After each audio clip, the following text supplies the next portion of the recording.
Girder.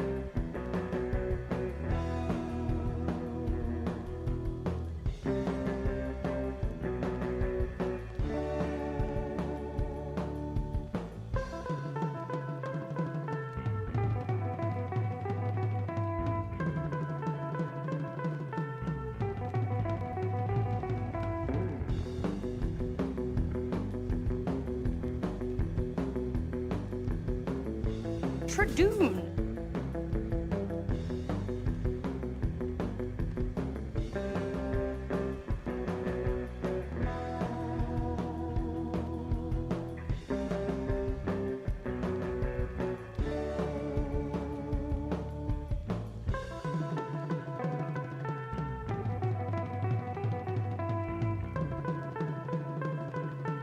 Tradoon.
Tradoon.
You're not going to believe this, but I'm turning into a dinosaur.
We come to this place for science. We come to paleontologizing streams to laugh, to cry, to show up late and then ask what today's topic is even though it's right there in the title. Because we need that. All of us. That indescribable feeling we get when the surf rock starts. And we learn something we've never known before. Not just entertained but somehow infotained. Together. Baffling images on a tiny computer screen. Sound that I can feel. Dirter. A dirter is one of those things you get at the end of the paper towels, the cardboard thing in the middle, you go dir in it. Genus names I can mispronounce. Produce. Somehow, extinction feels good in a place like this. Our common ancestors feel like the best part of us. And dinosaurs feel like they're still around.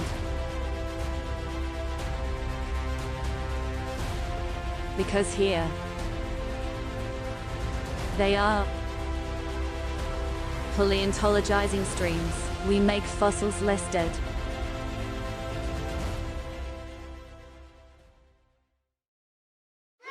Well, hello everybody, and welcome back to Paleontologizing. A very happy Friday to you, or Saturday if it's already Saturday where you are. I hope you're ready for the weekend, or I hope you're already enjoying it, if it's already there for you. We're gonna have a fun stream today. Here in the US, it's Mother's Day on Sunday. Dirter. And in honor of Mother's Day, we are talking about the good mother lizard, MAIASAURA, today. This has got to be one of my favorite dinosaurs for a number of different reasons. It's also kind of objectively one of the best dinosaurs from a paleobiological perspective. It is one of those dinosaurs that has been intensely well studied. We've got a huge sample size. We can actually understand something about the ontogeny, about the growth and development, the social structure, the nesting behavior of this animal. Oh man, if you are not familiar with MAIASAURA yet, you will be by the end of this stream. And I suspect it will become one of your favorite dinosaurs. Dig up dinosaurs? Wow. Dice and dinosaur and their Ontogeny. just want to know what it's like. Speaking of ornithischian dinosaurs, iguanodontian dinosaurs even, We've got Dyson Dinosaur here. How are you doing, Dyson Dinosaur? Thank you for the raid. How are things? Welcome, welcome to Paleontologizing. It is wonderful to have you here. Can we talk about your new paper? I heard somebody's got a new paper out today. Yes, Dyson Dinosaur. It is wonderful to have you here. Dyson Dinosaur is another dinosaur paleontologist who streams here on Twitch, believe it or not. Usually in the Italian language, as I understand it. Not as I understand. I don't understand or speak Italian. But Dyson Dinosaur, luckily, is at least bilingual, if not tri or more lingual. And are you having another Saturday English stream tomorrow? English on Saturday, 3 p.m. Eastern Time. Very nice, Dyson Dinosaur. I'll see if I can tune in.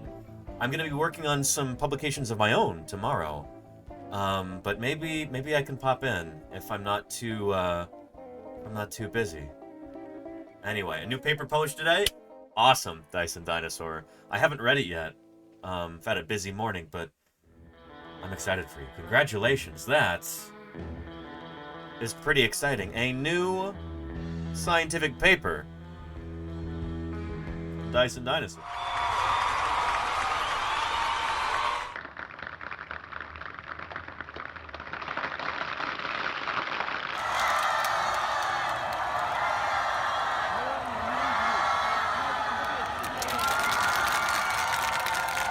And I would love to get the PDF, Dyson Dinosaur. That would be awesome. Yeah, we might get a chance to talk about that today if that's cool with you. I don't want to dox anybody, but yeah. You know what? I want to tune in and talk to you about your paper on your broadcast if that'd be cool. But I'd love to, if you could email it to me, that would be excellent. Paleontologizing@gmail.com. That would be superb, Dyson Dinosaur. I would really appreciate that. Anyway, today, we're talking about good old MAIASAURA here. The state fossil of Montana, one of the dinosaurs that helped change the way that we think about dinosaurs. I would say after Deinonychus, MAIASAURA is probably the dinosaur in the latter half of the 20th century that, well, of all the dinosaurs that helped kick off the dinosaur renaissance, MAIASAURA is right there after Deinonychus. We'll be talking about that today. Why is this animal called the good mother lizard? Why should you know about it? Why is it important? How did it lead to my being here on Twitch in the first place? We'll be talking about that too, because this fellow right here in this picture, Jack Horner, this is the dinosaur that made him famous. Jack Horner was my old boss back when I was getting started off in dinosaur paleontology at Museum of the Rockies in Montana. Without MAIASAURA, I would not be here on this platform today. I would not be who I am today without this dinosaur. So we're going to talk about it. And we're going to talk about why it was the first ever non-avian dinosaur in space as well. If the other stuff didn't tantalize you, I hope that does. We'll talk about it in a bit. But here, let me scroll up to the top of chat and say hello to everybody real quick. We've already lost the very top of chat, but I think Kodali was first today. Then I saw Lenina. We've got Arle0501. How are you doing, Arle? Welcome, welcome. Feliz Dia de las Madres. Claro que sí, Arle. Y a ti también. Yeah. Lenina, how are you doing? Welcome, welcome. Sam wasn't it, says happy Friday, everyone. Hope everyone has a good week. I have, Sam. I hope you have too. It's good to have you here. The Raven. Hello, I'll have one dinosaur, please, says the Raven. You're going to get more than that today, the Raven. Welcome, welcome. Texas Cryptid, I'm glad you're here too. Howdy, howdy. And thank you, Johnny Kilo, for the hydrate. Appreciate that. Samish Nom Nom, how are you doing? Welcome, welcome. Neil, good to see you. We've got a good afternoon from Jody Fish. Likewise, Jody Fish. It's good to have you here today. Danish Viking, how are things with you? I hope you're doing well. We've got our closed captioner working, right? Yes, indeed we do. Excellent. And Cyant Streams. Belinda, I hope you're having a wonderful day. I hope you're ready for the weekend. It's good to see you, Belinda. I know you're doing some traveling next week. I'm sure things are hectic getting ready for that. Hope it's going well. And Creatrix Brit, it's good to see you as always, Brit. How are things? I hope you're doing really well. Thanks for being here. And Tolkien Otaku, how are you doing, Tolkien? Welcome, welcome. And Paleontology. Well, well, well. We've got a British spelling of paleontology there, or rather, maybe the non-American spelling. That might be how most people around the world who speak English spell paleontology, but sounds like you're in the right place. Welcome to the channel. It's good to have you here. Mayfield Pemberley, I hope you're doing well too. Good to see you. Golganek, hope your day has been wonderful so far, and I hope you're ready for a nice, relaxing weekend. MS Coggins, good to see you too. Hello, hello. Scrolling. Let's try and catch everybody. I am Morvosh. How are you doing? Welcome, welcome. Smorphosaurus, glad to see you too. Hope you're having a good day. Kills for Fun has returned to us as well. Hello, hello. And Yukon's Bud, what's shaking with you? I'm glad you could be here. And Sloppy Salamander, I'm sorry your laptop is on the fritz. That's frustrating. I hope things get resolved soon, or... it's lousy. Reese O, how are you doing, Reese? Welcome, welcome. Scrolling. Matt M33, how are you doing, Matt? Hello to you. Hope you're having a good day. Alright, almost down to the bottom. Dice Dinosaur, thank you again for that raid. Can we get another shout out for Dice and Dinosaur there? Making my way downtown, walking fast, faces pass and I'm homebound. Yukon's Bud, 2 months. Paleo dance. Thank you, Yukon's Bud, for the 2 months of support. I really appreciate that. The second month of a subscription is always one to celebrate, because it's like, you know... First month, it's always cool and worth celebrating, but second month, it's like... There you are. You know how you can, once you have 2 different points, you can draw a line? It's like, here we have a trend of continued support, and it means a lot to me. I appreciate that, Yukon's Bud. Thank you. Who else have we got? And Sent, thank you, Dyson Dinosaur. Let me take a look.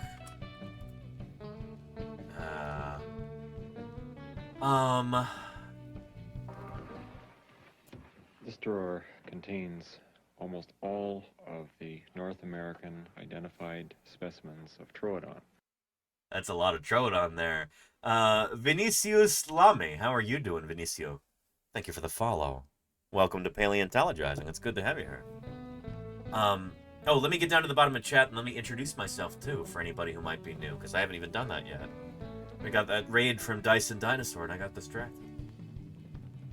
But Knife Clan says, oh, he put away the Tux t-shirt away? Knife Clan, that was real on Tuesday. What are you talking about? For the record, I do not possess or own or have ever worn a tuxedo t-shirt. It's a, like, business suit. Not even a t-shirt, it's a long sleeve shirt. Anyway, yeah. Wombat Hole. Of this flying monster would have been about 15.5 meters. Or 15 months. Thanks to a Charlie's Dragon for my sub gift. Not sure I earned this one. Wombat Hole, thank you for the 15 months. Thank you, Charlie's Dragon. Thank you for your continued support. Keeping me here on the air. I appreciate that tremendously. I really do. Thank you for that. Paleo Lord says, hello everyone, I hope it's going well, and same to you, Paleo World. Paleo Lord.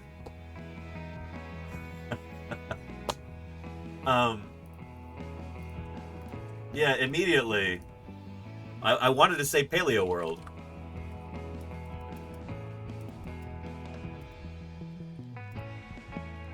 If you're feeling a bit cheated, try blaming the And dinosaur. thank you, Golganek, for those 100 bits. If you're feeling a bit cheated, try blaming the dinosaurs. Chew. So nice. They played the alert twice, Golganek. Thank you for those 100 bits. Yeah, Paleo Lord. Immediately, I thought of this. Is this Make anyone else's heart swell with patriotic pride? I grew up with this as a kid.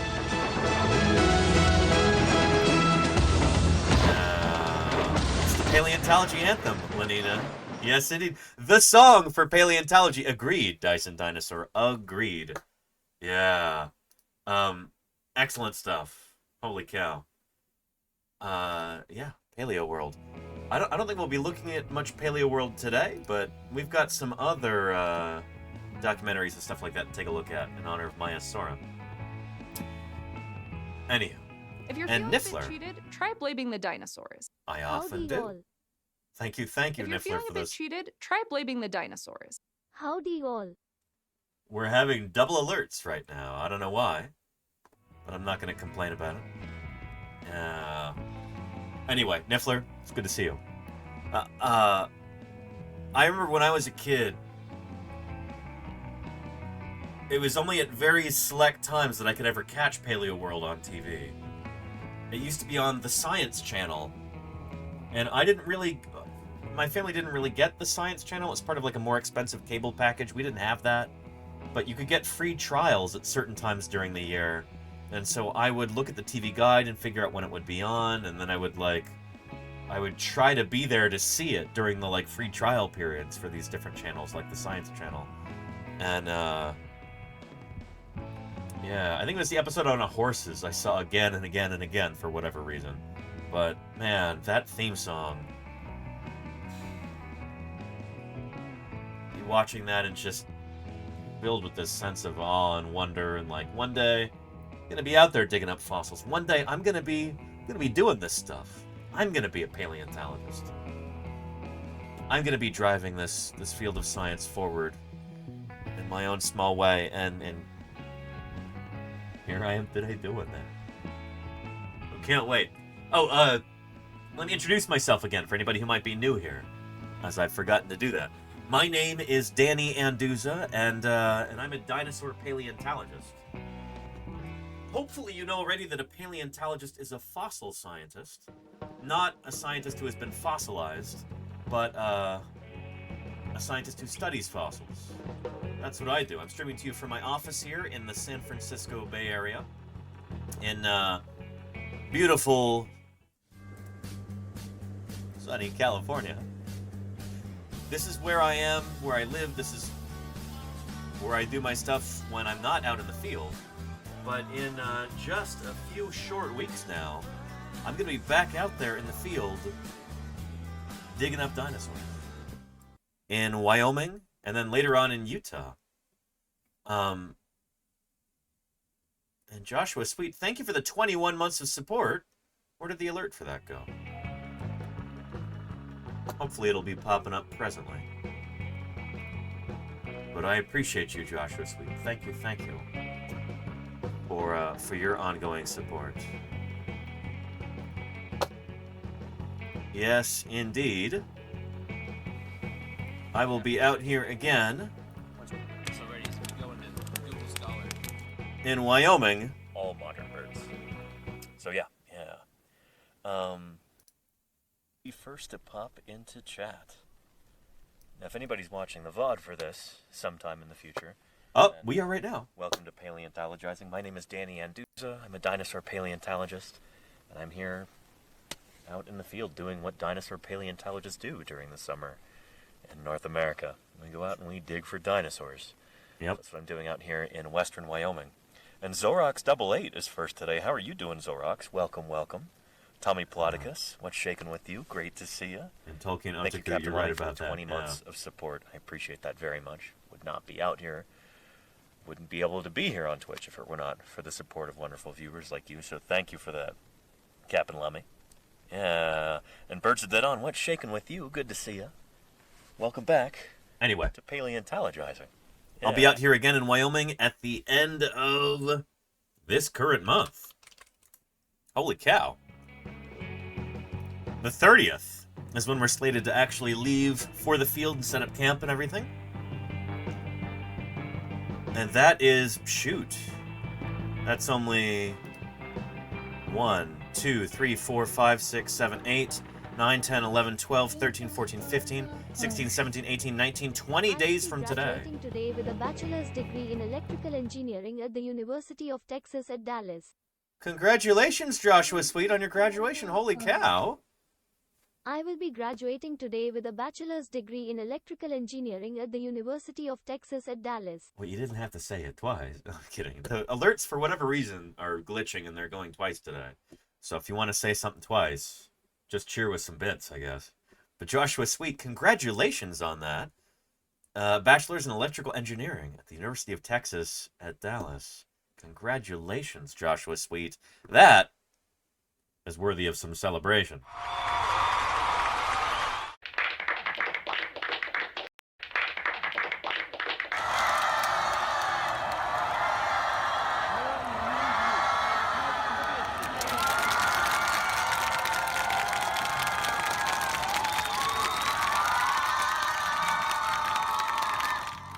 Good stuff. Joshua Sweet, congrats. That is really exciting. I hope there are plenty of job prospects for you. And I hope you are fulfilled Someone is in copying whatever me. work you do.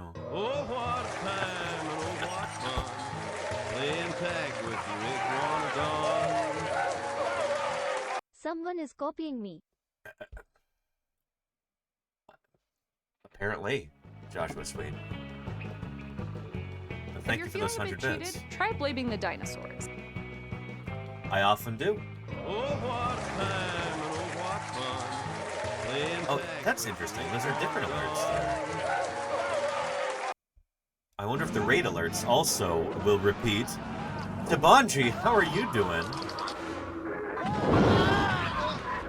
Welcome to Paleontologizing, Tabanji. Green Raiders are about to get flattened by dinosaur content. Oh yeah. Welcome, Tabanji and Raiders. How was your stream? I hope it was really good. How are things? It is good to have you here. Welcome. If anybody's here for the very first time, please let me know if you are, because I'd love to say hello to you. Feel welcome. I mean that earnestly. My name is Danny Anduza. I'm a dinosaur paleontologist. Paleontologist is a fossil scientist, as hopefully you know already. I work on dinosaurs in particular, hence dinosaur paleontologist. Most paleontologists do not work on dinosaurs. And thank you, Joshua It's Sweet. my first time here. Very funny, Joshua Sweet. It's my first time here. No, it's not. You were just here a second ago, Joshua Sweet, and you said the same thing. Thank you for those 150 bits. You're getting 300 bits worth of alert for only 150 bits. It's a 2-for-1 sale today, apparently. I had no say in this. But yeah. Anyway, Tabanji, I really appreciate your raid. I hope you had a great stream. You were doing something called Manor Lords. Lords of the Manor. Very cool, Tabanji. Very cool.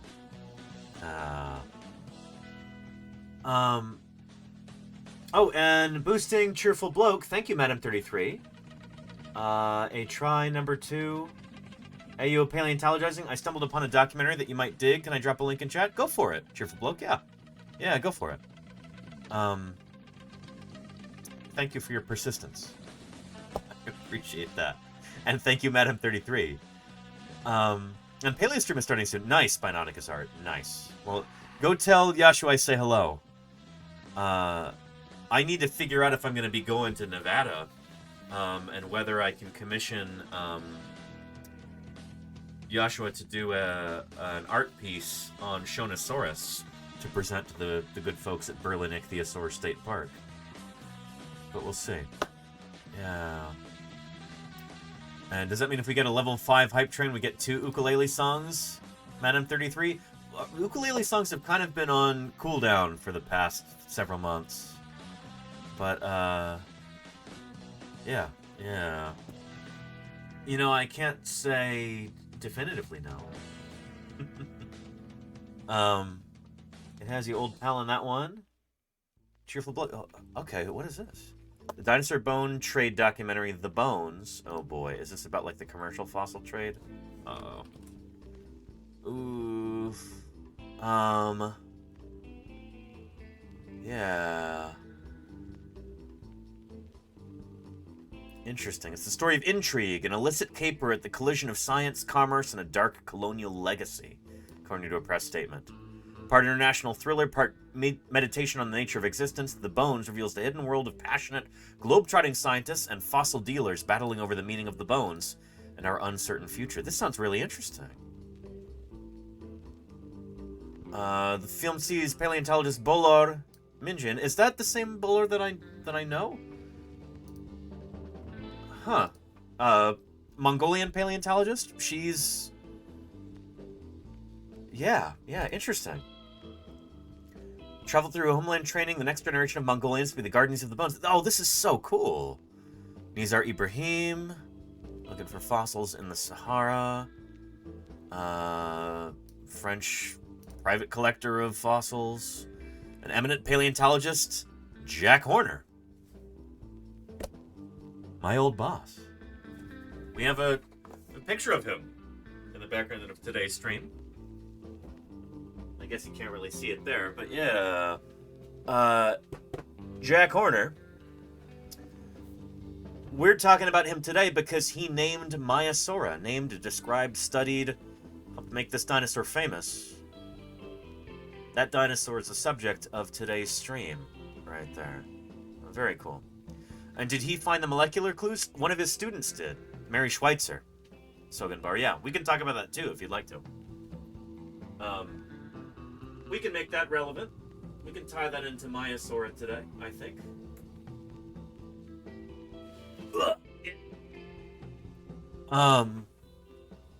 Anywho, yeah. And it should have been MAIASAURUS. Well, no, that's the thing, is that MAIASAURA, to my knowledge, was the first dinosaur that was ever named with that feminine suffix to it. MAIASAURA is, of course, the good mother lizard. So, yeah. Happy MAIASAURA Day weekend. There you go, Dr. Hubs. Yeah. Good to have you back, by the way, Dr. Hubs. Hello. Anywho. Interesting.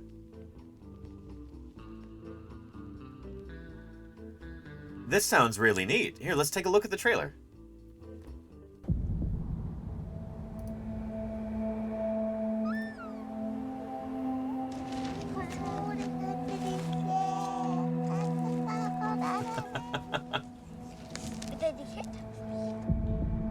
Fossils are essentially like ghosts from deep time. Nizar Ibrahim there. And I begin with a bid of $500,000, $2,700,000, 2.7, 3.4 standing, 7,600,000. 10 million, please.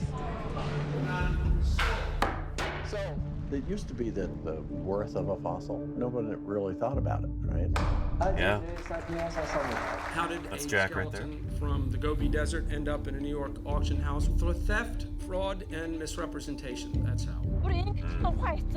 It's just crazy to think about. I mean, $8 million. And that's Jingmei O'Connor. We were just talking about her yesterday. She made multiple appearances on yesterday's stream as we talked about $8 million. the Chicago Archaeopteryx. Yeah. Jingmei O'Connor. We're now on a race against time, trying to see how many of these treasures we can rescue for science. Moi, si j'avais dû te défendre à ton procès, etc., j'aurais plaidé la folie. My biggest dream is that all dinosaurs go back to Mongolia. And how much is the price? 40,000. They're selling for millions of dollars worldwide, right? Millions of dollars are millions of dollars. What would you do for $1 million? Oh boy. This is exciting stuff. Holy cow.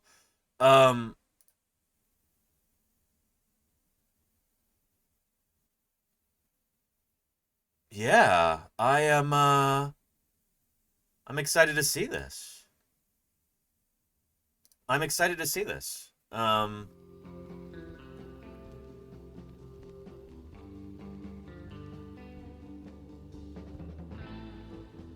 Well, well, well. I personally have been, I have advocated for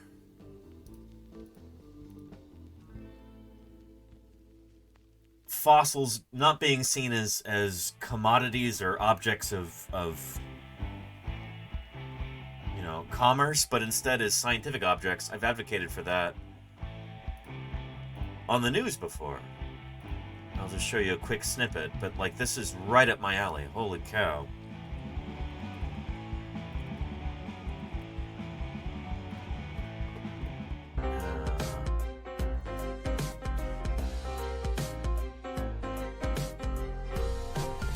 Very well done. It's a very sensible and delicate topic. Yeah, Dyson Dinosaur, cool. Welcome back. In the world of dinosaur bones, something is out of joint. A skeleton of a Tyrannosaurus rex named Shem was due to be auctioned with appropriate hype in Hong Kong this coming Surviving week. Earth? I'm not sure I know what that Expected to is. fetch more than £20 million. Shen was abruptly withdrawn from sale by auction house Christie's when doubts emerged over the provenance of parts of the skeleton. The plot thickens as it appears that some of Shen may be replicated from the bones of another T-Rex called Stan. This Jurassic whodunit has serious implications. Globally, millions are made illegally trading bones and fossils, which are diverted from scientists who could study them. David Waterhouse is the Senior Curator of Natural History and Geology at Norfolk Museum and joins us from Norwich. Hello, good to speak to you again. Yeah, nice to see you, Michael. And from Northern California, dinosaur paleontologist Danny Anduza. Who's this dingus? Paleontologizing, which can be viewed on Twitch. On what? I'm sorry. What nonsense is he talking there? If you want to watch the rest of this, here is a link to that YouTube video. We're not going to look at it now because we got to get into talking about MAIASAURA. I don't want to get too distracted. But yeah. And, oh, that's David Waterhouse there. You're talking about, right? The Raven? No, but this is the right side. You're getting your right and your left mixed up, the Raven. Yeah. Anywho, yeah. And paleontology, you watched the video. I actually went into this looking, I thought that this was going to be a fight. I thought that this was going to be, like, as a conservative news source, I thought that Michael Portillo here was going to be advocating for the private sale of all fossils, you know, for, you know, the free market uber alles. It was not like that at all. I was kind of shocked. Very pleasantly surprised. I had all of my talking points all arranged to, you know, really kind of fight against that viewpoint, and that is not at all how he framed this. It was pretty excellent. Yeah, like, he even said, I think that the, like, you know, this illegal and sometimes semi-legal trade in important scientific fossils, he's like, I think this is, what was the phrase that he used? Rather hideous, is what he said. So, good on him, you know? Yeah. Anywho, it was fun. I gave you the link. Here it is again in the chat. Take a look. I had a great time, and well, shoot, I was actually getting over COVID at the time, and it was live, so it was like 2 o'clock in the morning for me. I was feeling a little loopy by the time the interview rolled around, but I don't know. Take a look. Tell me how you think I did.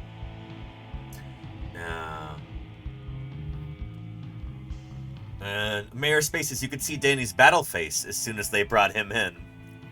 Is that my battle face, Mayor Space? This is me steeling myself for conflict. Yeah. But yeah. Yeah. Anyway, it was fun. But this other one is this other documentary looks really cool. So, It used to be that the worth of a fossil, nobody really thought about it, right? Yeah. It's my old boss, Jack Horner, there. In the collections of Museum of the Rockies. I've been in there countless times. Yeah. This is the describer of MAIASAURA, which is the subject of today's stream.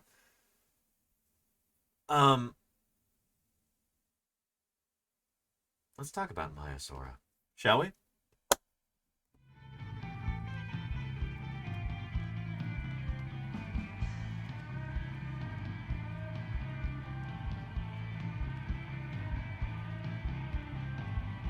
Let's take a look at this right here. From an old 1992 documentary from PBS, and I thought I timestamped this, but apparently I didn't. Let me jump to the MAIASAURA part, which should be right here. Structure. Powerful dinosaurs were economizing in bulk. Here in the hills of northern Montana, paleontologist Jack Horner is studying the smallest versions of these creatures with the help of a band of volunteers. So, shall we go to work? When he was 7 years old, Horner found his first fossil bones on his family's Montana ranch. He's been hooked ever since. Jack Horner didn't grow up on a ranch. He grew up near the town of Shelby, Montana, and his father, I think, worked at a gravel plant. May have owned the gravel plant, I'm not sure. Yeah, but not on a ranch. That part's incorrect, as I understand it. And there you go, Pipcat. Yes, indeed. Welcome, Pipcat. It's good to see you. Well, get up here and tell me about it. Well, what is it? It's a bone. What kind of a bone? A tibia. From what? A hadrosaur. Is it from a baby? No. No, all right. From an adult. So you know it's an adult. Yeah, this is what a dinosaur bone looks like in the ground. This is actually a particularly nice one. Big old MAIASAUR. Is this a tib right here? That's humongous if that's a MAIASAUR tibia. Holy cow. Yeah. Yeah. And Tolkien Ondaku, I know that a lot of Montana is ranch land. I've lived there for almost a decade.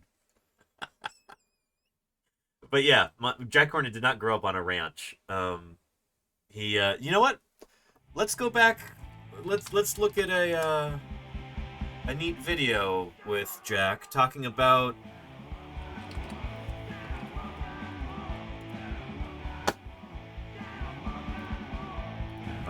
his background and talking about his dyslexia. This is a talk that he gave at a conference, I guess, called Dyslexic Advantage. Do we have any dyslexic chatters here right now? Jack Horner, who you're going to see a lot of on today's stream, is dyslexic. And Niffler and Suryogi, yeah. Paleo Lord and Green Users, yeah.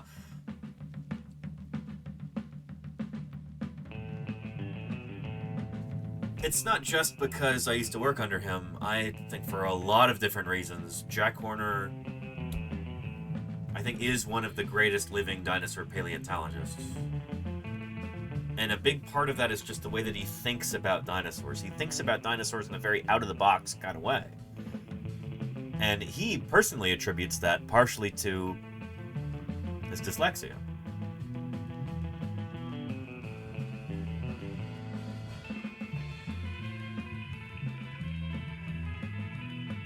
This conference called Dyslexic Advantage is trying to kind of reframe dyslexia not as something that is a debilitating malady, something that afflicts people, but rather something that just makes you think in a different way.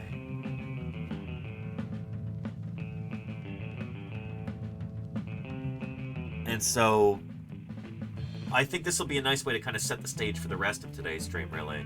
Talking about MAIASAURA, talking about the discovery and study of these animals, why they're so important for dinosaur paleobiology. So let's get into it. Just saying that, you probably know that he and I didn't get along well. Yeah. Okay, because the whole point, I guess, is I don't know how I got here, why I'm standing up here. I come from Montana, and I come from a town called Shelby, Montana, and here's a picture of it, and you can see this large thing that's in the picture here. Shelby this large. Yeah, what do you think that is, chat? What do you think this is? This is like an aerial photo from 1923. This is taken from an airplane, probably from like a fabric-winged biplane. What do you think that is there in the photo? What is this thing? 1923. Quarry, some kind of round barn. The Umbrella Corporation Above Ground Labs, says Jody Fish. Telescope. Pit mine. Oh boy, we got some interesting guesses here. Madam 33 says aliens, of course. Really big antlion pit. I like Lenina's answer the best. A very strange looking dog, says Charlie's Dragon. Well, well, well. Murph is the closest. Thing that's in the picture here. Shelby, this was 1923. This was obviously before I was born, but I think the whole town was dyslexic. This is a boxing stadium. This was where they held the World Heavyweight Boxing Championship in 1923 in a town of 500 in the middle of Montana. No kidding. That's it. So, I don't know if it was ever actually held there, though. That's the thing.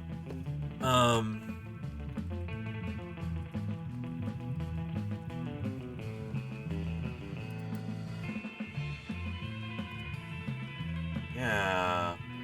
Oh wait, maybe it actually was held there.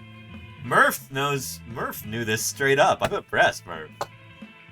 Jack Dempsey versus Tommy Gibbons fight was about for the boxing world's heavyweight title. It was held on July 4th, 1923 in the town of Shelby, Montana, USA. I thought I remembered that the town built this, and like they thought, oh, if we build it, they will come, and then they didn't. But no, apparently it happened. Yeah.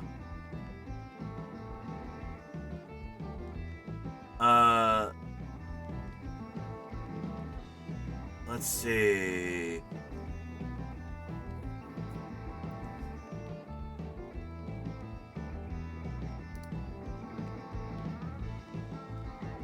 The aftermath was worse than the fight for Shelby. A large arena the size of a football field had been built. Since most of Shelby's residents and those of nearby cities could not afford ticket prices set, so the city had to come up with the money guaranteed to the participants.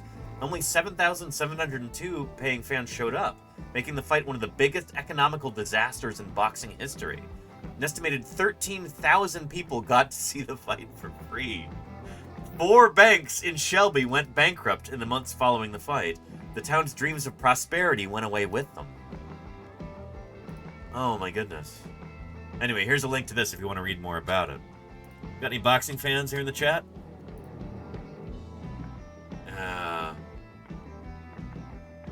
Interesting stuff. That is where Jack Horner is from. But I think the whole town was dyslexic. This is a. And there you go, Murph. Yes, yes. This was where they held the World Heavyweight Boxing Championship in 1923 in a town of 500. It did not go well. Montana. And there you go, Harry. Yes, exactly. So, well, as you can imagine, it didn't work very well. But I have circled there the building where the high school in the town, where 5 years after this picture was taken, my father graduated as a valedictorian. And as you can imagine, just saying that, you probably know that he and I didn't get along well. So, I was born, and there's my first house on the left there, a tent, and I pretty much. We as paleontologists spend a lot of our lives in tents if we're field paleontologists, if we're going out and doing field work. I just recently purchased a new tent for this field season, and I'm very, very excited about that. I'm hoping it lasts for years and years and years. But yeah, we spend a lot of our lives in tents. There's my first house on the left there, a tent, and I pretty much live in tents ever since.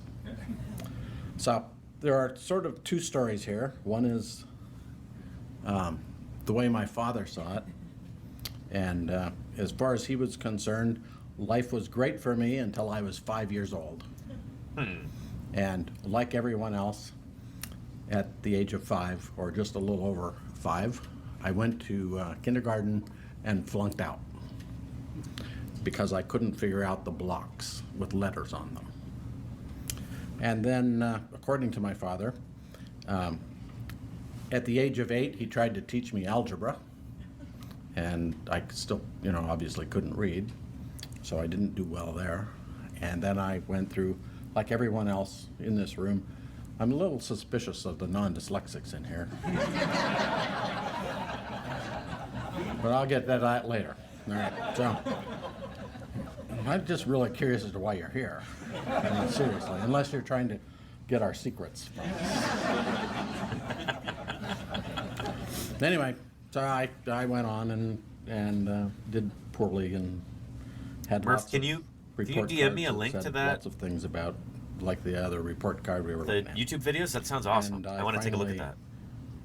Graduated from high school with a D-. And the teacher said to me, "This means that you have failed, but I never want to see you again." I was happy. That was good. So then I went to college. I went to the University of Montana. At that time, you could get in if you had a high school diploma.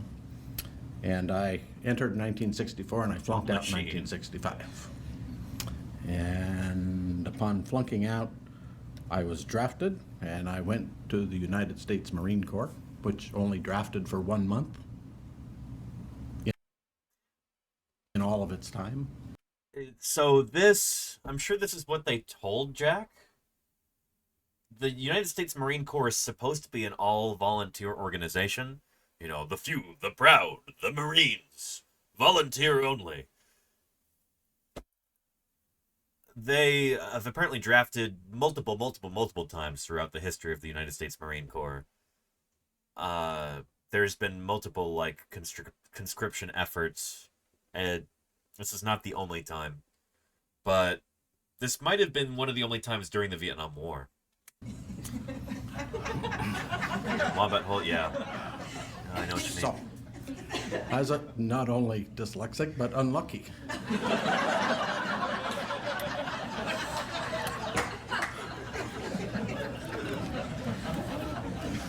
So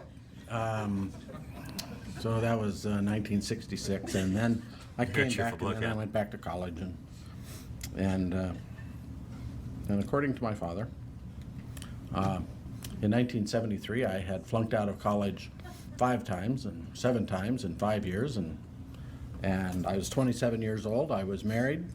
I was a truck driver, and as far as my father was concerned, that was the end of my life. He wasn't even going to hire me to work in his gravel plant, which was okay. That was all right. But that's not really how I looked at it. I sort of had a different view of my life. And sorry that this is cropped. This is just how the YouTube video is. This is not my fault right here. I want to point that out. In case anybody's going, "Oh, you paleontologists, you don't know how to do your AV stuff." What are you talking about? It's here in the original video. And Jack Horner did not post this video. I don't know who did. But you give us a break. When I was 8 years old, when he was trying to teach me algebra, I actually found my first dinosaur bone that year. And that was a pretty big occasion for me. And I went out, my mother would take me on drives and take me out to the sites. And So I would go out and collect dinosaur bones, even though I was failing all of my classes in school. And when I was 12 years old, I built an exhibit in our library, and it's still there. If I ever go to Shelby, Montana, I want to stop by the library and see if it is still there, because that would be really, really cool to see. Somebody needs to make a documentary or a film about Jack Horner's life, and visit a bunch of these different sites. This would be so, so cool.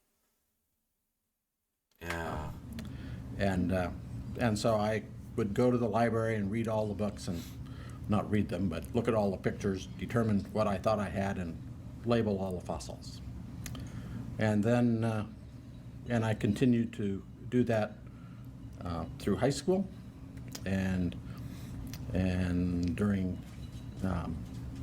when I graduated from high school, I won the science fair, and that was actually how I got to college. I was invited, and so I went in 1964.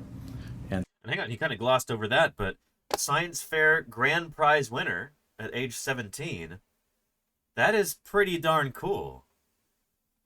So that's the thing, is that, like, that's kind of the story of Jack Horner's life, is that he's been incredibly passionate about fossils, and he really knows his stuff, working against, you know, all of these kind of boundaries that are put in his way there.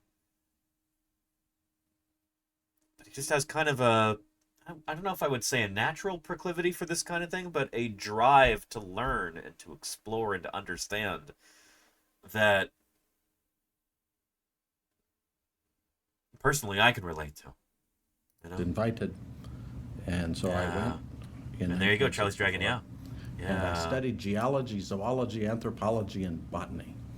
And I actually took all the courses that were offered in all 4 of those departments.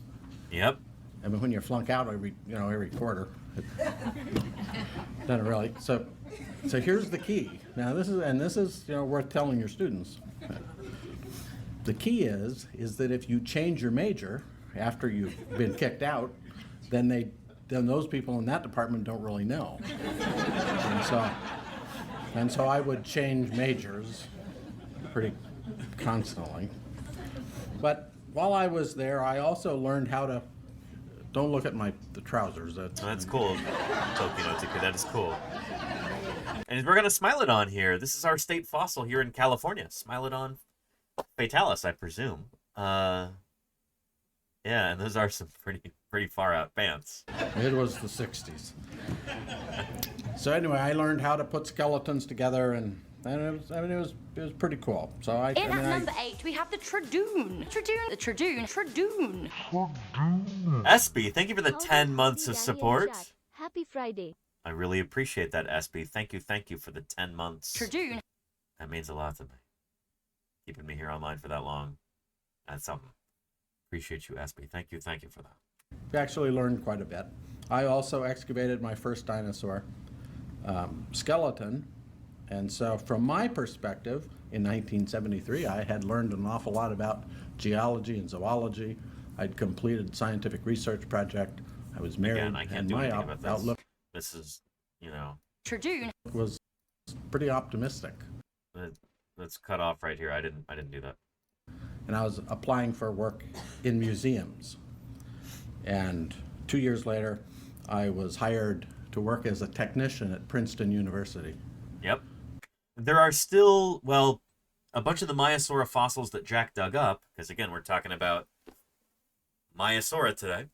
A bunch of these fossils that he dug up and studied and everything went back to Princeton from Montana, and then they eventually went back to Yale, and maybe we'll talk about why in a bit. But Princeton's paleontology, I think they dissolved their paleontology program sometime in the 90s or 2000s. Now, a technician, I didn't have a degree, as you probably could tell. I had a high school diploma, and that was it. So anyway, I was hired by Princeton to clean fossils. And while I was there were a fossil preparator, like we were talking about yesterday. One of them said, "Would you rather go to a movie than read a book?" And some other weird questions. And I went and asked about it, and they told me that I was dyslexic.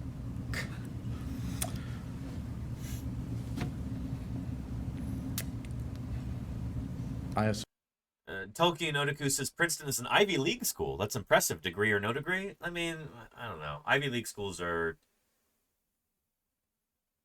I'm suspicious of Ivy League schools most of the time. I've worked with some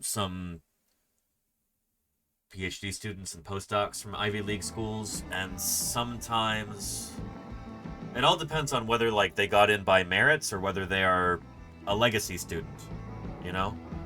If they got in because their parents or grandparents went to Princeton or Yale or Harvard, then, you know, sometimes these people should not be left alone with sharp objects. They should not be trusted not to accidentally poke their eyes out with a pair of scissors or whatever. I could tell you some stories.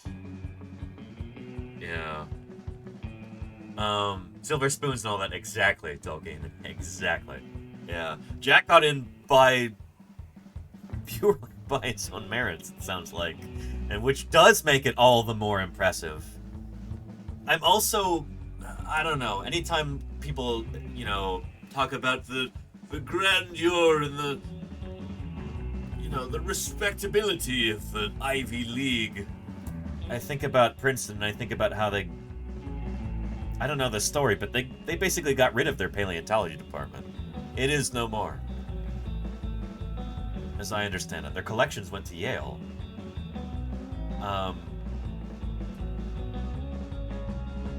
I don't know.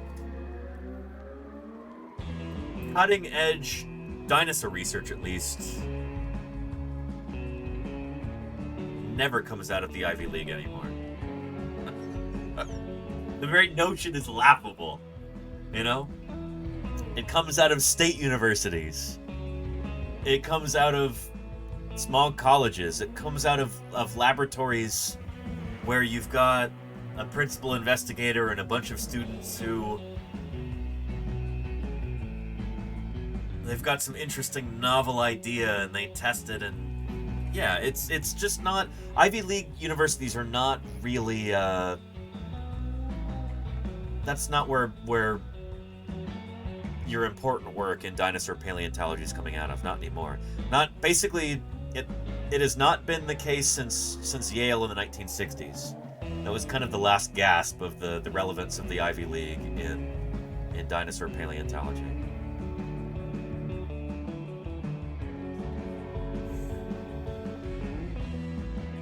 I hope I'm not offending anybody by saying this, but we all kind of know it's true in the field. Yeah. There you go, Tolkien. Yeah. But yeah. And Cheerful Bloke, Northern Lights in many regions of the planet? Really? Those won't be visible in the San Francisco Bay Area, will they? Or I'm going to have to stay up and take a look. Anyway, yeah. Mary says it's just the good old boys club. It kind of is. I don't know. The Ivy League is mostly, it seems nowadays, is, you know,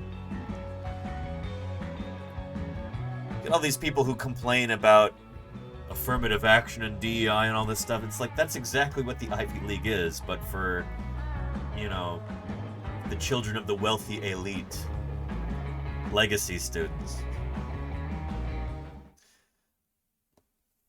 Anywho. Yeah. Everybody knows here it doesn't matter if somebody tells you that. Oh, here we go. I went and asked about it, and they told me that I was dyslexic. Hey, Rakadactylus, welcome. I assume everybody knows here it doesn't matter if somebody tells you that, right? I mean, you can't read any better. Anyway, so I thanked them, and I went back to work.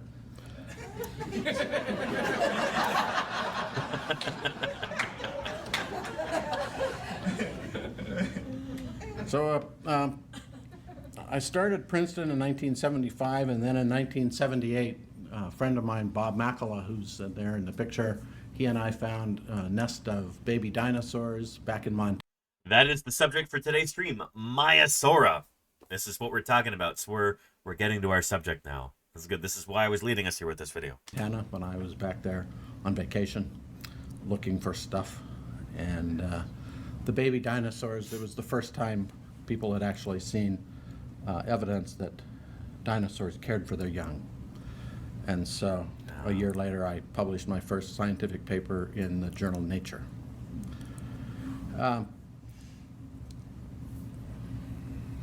We found a lot of stuff. We found the largest concentration of dinosaur bones in the world. Yeah. Estimated at 115,000 skeletons. We obviously haven't dug them all up yet. That's the thing. That's what's kind of frustrating about this site, the Camposaur bone bed in particular, is that you could have crews of paleontologists and volunteers working there for decades without collecting everything. And I don't know if there's any work going on there at all right now. If it were up to Jack, there certainly would be. But I think this land is now currently owned by Montana State University, and there should be crews out there every summer collecting these fossils. Incredibly important stuff. It's just not happening, you know? Yeah. But I was at Princeton, and at that time the museum in Montana, the Museum of the Rockies, where I work now. Some dinosaurs developed protective armor to guard themselves from beasts like Tyrannosaurus rex. Or from Executive Storm. Woot woot, still here. Executive Storm, I really appreciate that. 45 months. I think that might be the first time that alert's ever been triggered. And we've got a couple of 48-month subscribers like Ios and Lordy. I almost said ID.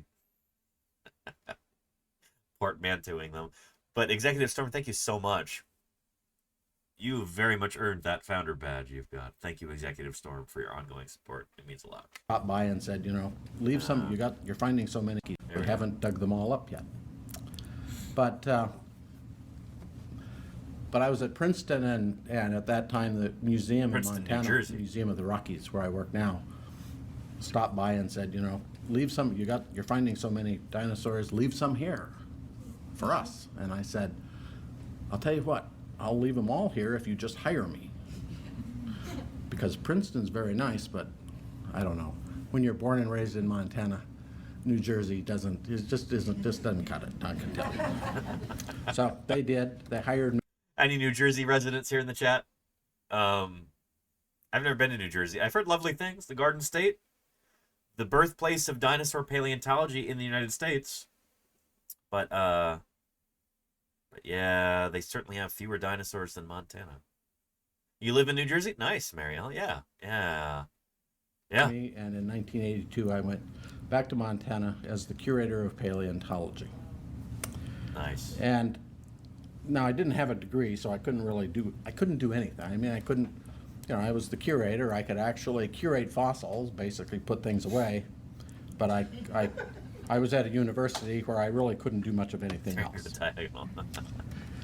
But a funny thing happened. We found, while we were working, the first dinosaur eggs in the Western Hemisphere. Yeah. Now, and then, we went on to find quite a few eggs. And I don't know, there's something about dinosaur eggs. Maybe you can explain. We'll have a dyslexic conversation after this, all right? So dinosaur eggs actually had been found in the 1800s. In France, yeah. And so dinosaur eggs had been found in the 1800s. They'd been found in France. Nobody really cared about that, though. And then in the 1920s, they were found in Mongolia and some. And apparently dinosaur eggshell fragments were reported in the magazine Scientific American back in like 1923. In Montana. Maybe it was 1903 or 1913. I forget. But there were dinosaur eggs reported from Montana in the early 20th century, and nobody really paid attention. I want to say it was 1913. Were found in China. And I started finding these eggs in the 1980s, and I was the first person to find a dinosaur embryo. A little skeleton of a dinosaur inside MAIASAURA, our dinosaur the egg. egg. Now, Here's our dyslexic question. Dinosaur eggs were found in the 1800s. First dinosaur embryo was found in 1983.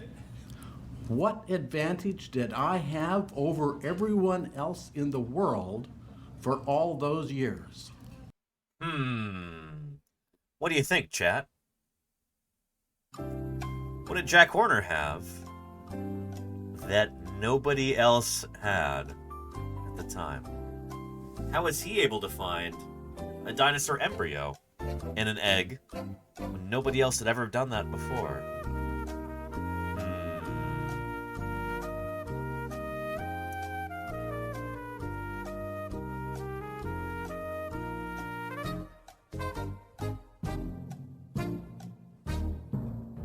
Let's see what he says. I had a hammer.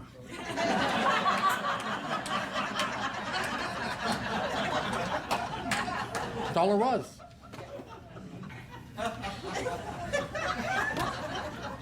I had a hammer. For all of those years, people had... Now, see, this is the problem with reading.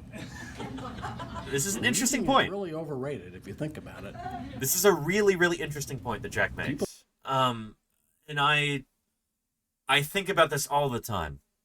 Because as paleontologists, as scientists, we're always trying to keep up with the literature. We're always trying to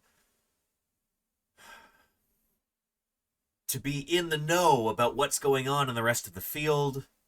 We learn from one another primarily through the literature, but also through conversations with colleagues and going to conferences and stuff. But reading is a huge part of how we know what we know, but it has its limitations. Now, see, this is the problem with reading. Reading is really overrated if you think about it. People had convinced one another that they shouldn't break eggs open because eggs are precious. And so no one ever broke an egg open. A dinosaur egg. I even went to museums and I said, "Can I just break one of your eggs open?" And they said, "No, you can't break your eggs because they're precious." And I said, it's just like having a present that you never open because it's so pretty. But what is the phrase that Jack has about this, chat, that we often repeat on this channel? It's about a certain kind of adhesive.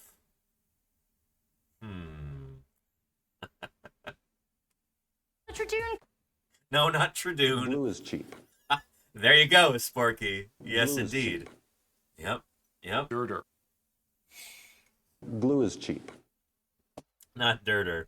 But yeah, glue is cheap, you know? Seriously, no one had ever found a dinosaur embryo. So I've gone back now that people saw that I could break them open and glue is cheap. You can just glue them back together.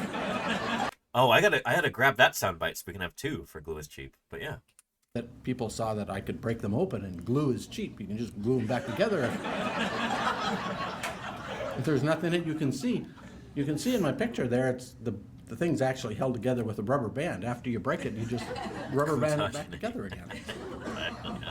Anyway, that's so then, I don't know, I published my first book that year and of course sent it to my English teacher. Yep. Yeah. And that book right here. My first book that year and of course sent it to my... That is Maya. A dinosaur grows up, and I have that right here. This actually, it's not the easiest book to find nowadays, but you can probably find it on thrift books. This is the first book that Jack Horner ever published, and it is one of the best children's dinosaur books ever written. And I say that as a dinosaur paleontologist because it's still riveting to read even as a dinosaur paleontologist. There's a tremendous amount of research that went into this. This is basically like taking everything that Jack Horner learned about the growth and development of dinosaurs, MAIASAURA in particular, and then putting it into a book that is understandable by children. Maybe not super small children, I remember reading this to my pre-K age kids back when I was teaching early childhood education, and parts of it were a little long for them. But like, if you've got kids in your life who are like ages 7, 8, 9 or older, 7, 8, 9, all the way up to 99, I'd recommend this book. And it's got gorgeous art. The artwork from Douglas Henderson alone is worth the price of the book. Phenomenal artwork in here. Really extraordinary. And I actually have a few of those images, like this one right here, printed up on the wall right now. And that one right there too. Exquisite stuff. Maya, a dinosaur grows up. You can find it on like thrift books and stuff like that. Used booksellers. And hello, Mini Pie. How are you doing? Oh, are you ready to learn about MAIASAURA today, Mini Pie? I hope you are. Yeah. How you doing, Minnie? How are you doing? You having a good day? Yeah. Man, I was able to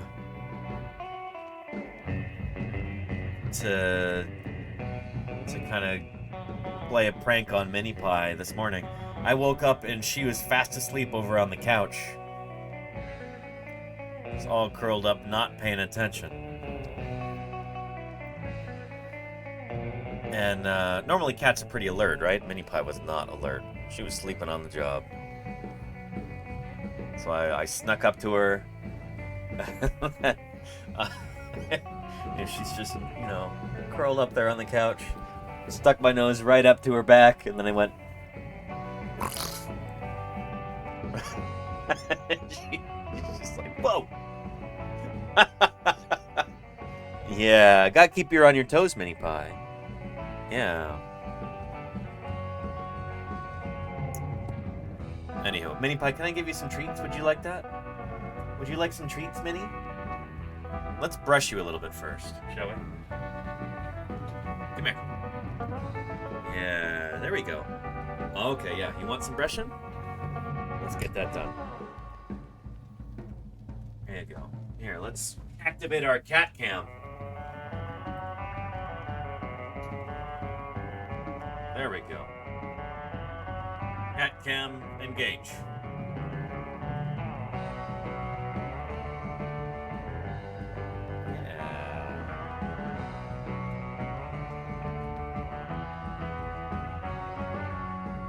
To get a brush for upstairs, so I can do this when I'm not streaming, huh, Mini Pie? Look at all this fluff. Look at all that. You made that. Yeah. Let's knock my mouse off the desk. Oh boy. It's not supposed to take sharks like that. Break it. There we go. Mine can be found for about $6 on eBay. That's excellent, Madam 33. Yeah.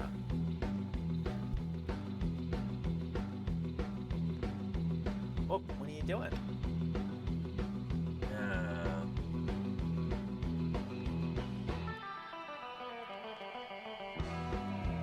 Did you see our new MAIASAURA 3D print? Did you see that, Mini Pie? Well, it's not new. I just recently painted it. Got it ready for, so it's stream ready.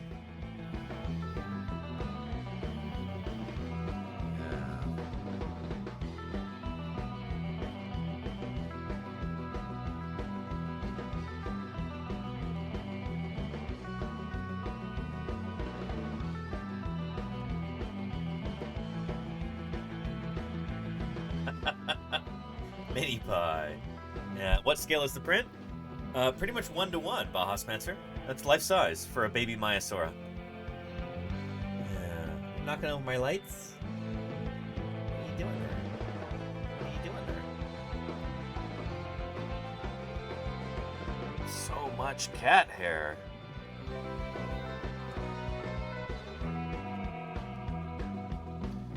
Pushing around the camera.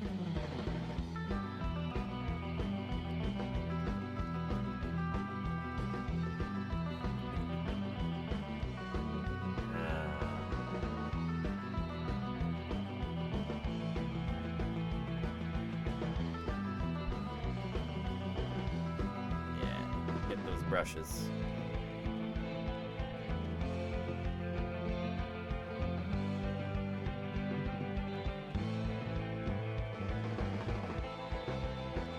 Okay, I'll give you some treats in a minute. Got so much excess hair here. And it's really warmed up here in the Bay Area the past couple days. It's like 80-something right now.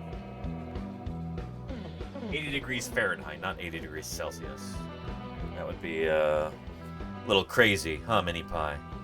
Would that be a little crazy? Hey, come here. Come here. Yeah.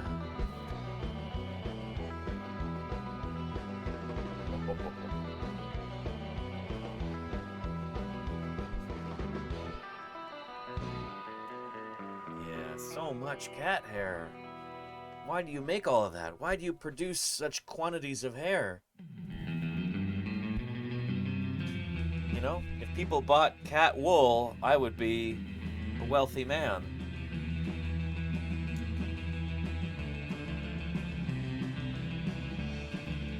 But nope, people don't buy that. There's too much of it. There's too much.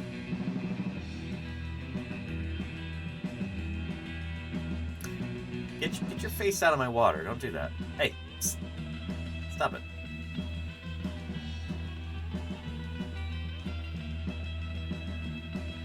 All right, come here. Let's get you some treats.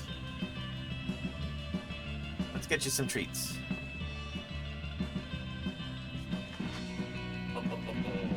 Look at that excitement. Right, hey there.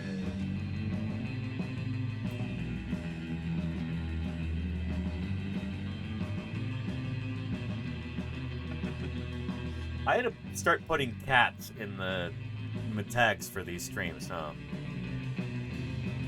Because we certainly have cats. We certainly have cats. If you're feeling a bit cheated, try blaming the dinosaurs. Just finished putting all the holotype room images from the age of dinosaurs in my Google Drive. If you want to look at Oh, very cool, Dinosaur Dave. Thank you, thank you. Shoot, I might have to be a little bit careful about which of those I show and stuff, because sometimes the institutions have got policies about that kind of thing. But let me click that and bookmark it, Dinosaur Dave. Thank you, thank you.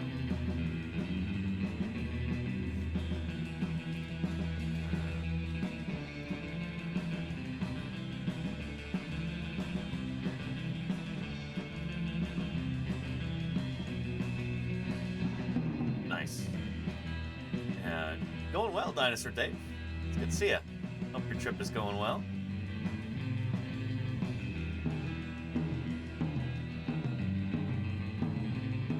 Oh, Mini Pie. Yeah. Anyway, let's get back to talking about MAIASAURA here, shall we? Let's continue with Jack Horner's talk. And yeah, we're getting into some MAIASAURA stuff. I don't know. I published my first book that year and, of course, sent it to my English teacher.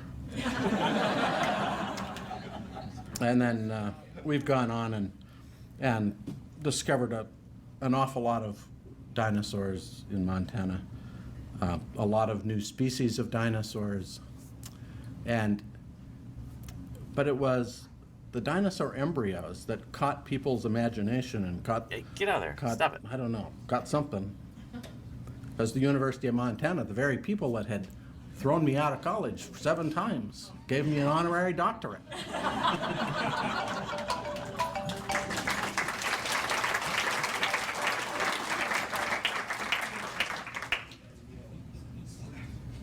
On my 40th birthday. And then 2 weeks later, I got a MacArthur Fellowship. Which is a huge deal. He talks about this in one of his books. This is what allowed him to do a bunch of this work. I'm serious. They made me a professor just because I had a hammer. I'm serious. I became a professor.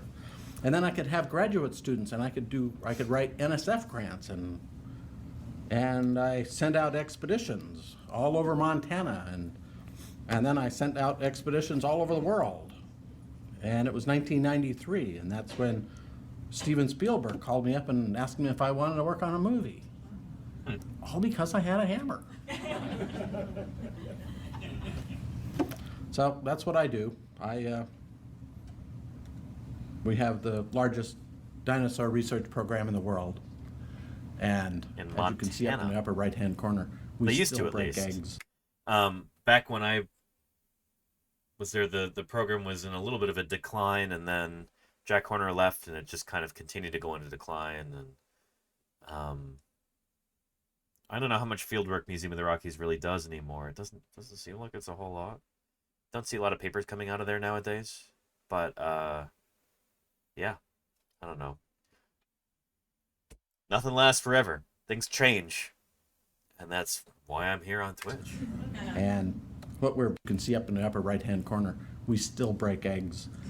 And what we're breaking now is into developmental evolutionary biology, and we are attempting in our lab to retro-engineer a live dinosaur from a bird. Yeah, and anyway, that's a story for another time. Today, we're talking about MAIASAURA. So let's get back into that. Yeah. Oh, and neat, Dinosaur Dave. Told them to reach out to you about potentially doing an interview or something. Cool, Dinosaur Dave. Cool. Thank you. Here. Let's get back to this right here. This is from 1992 with Jack Horner. It's a bone. What kind of a bone? A tibia. From what? A hadrosaur. Is it from a baby? No. No, right. From an adult. So you know it's an adult duck-billed dinosaur, Mm-hmm. right? Yeah. And did it live here? Yeah. Did it die here? No. How do you know? Because, if it died here, then you'd see all the rest around it. That's right. So it had So to it's come been here. scattered around, right? Yeah. See, you know more than you think you do. That's cool, Dr. Hubbs. Yeah. But it's not just professors and students who find bones. Well, yeah, I mean, shoot, Jack Horner, I think is a good indication of that himself. He wasn't a professor at the time that he was finding these things. He's a self-made man. Marion Brandvold, also not a professor or a student, however. Marion Brandvold runs a rock shop in Bynum, Montana. That's why she's out here prospecting, looking for rocks, especially rocks with fossil bones. One day in spring 1978, she came across something she'd never seen before in that area. I come on down off the hill, and right close here were some big bones. And I thought, I thought I've walked here before, but I must not have done. So I'm kind of excited about them, but then there was this odd little round place. Now it looks a lot different today. It's not anyway near the same. And on the top were quite a few scattered small bones. Okay, them small bones were different than anything I had seen up in this area. That same Exciting year stuff. of 1978, Jack Horner took the summer off from Princeton University to go bone hunting with his friend Bob Makela. Bob Makela. Makela is how you pronounce it. And they stopped by the rock shop here in Bynum, Montana, and talked to Marion Brandvold. This was a moment that would change everybody's lives. Apparently it was a tip from Bill Clemens from Berkeley. I used to see Bill all the time when I was a high school student, volunteering at the Museum of Paleontology in Berkeley. And Bill Clemens, by telling Jack and Bob Makela that they should stop by this rock shop, Bill changed the course of dinosaur paleontology As forever. usual, one of their stops was the rock shop run by Marion Brandvold. They'd heard that Marion needed help identifying some fossil bones. Yep, Bill Clemens told them. So we got to looking around, and she had a lot of fossils in there, and a lot of them were misidentified, so we started identifying stuff for her, and she seemed to be real pleased about that. They asked me if I had any other bones that they could look at, and I said, well, we just found some little bones up on the hill. I said, we don't know just what they are. I looked at it, and I'm sure I had a surprised look in my face. Turned to Bob, and I said, Bob, do you know what I'm thinking? Bob says, yeah, I know what you're thinking. I was really excited. Bob and I were both really excited, but we were in a rock shop, and in rock shops they sell things. And so we were trying really hard to sort of contain our excitement. Yeah. You can see why Jack Horner would be interviewed for that documentary that we saw earlier. We saw the trailer for that.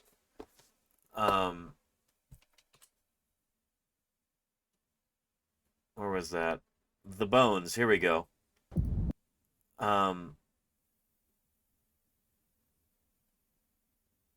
You can see why he would be interviewed for this.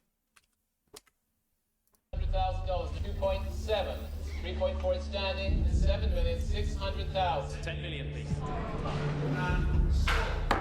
So it used to be that the worth of a fossil, nobody really thought about it, right?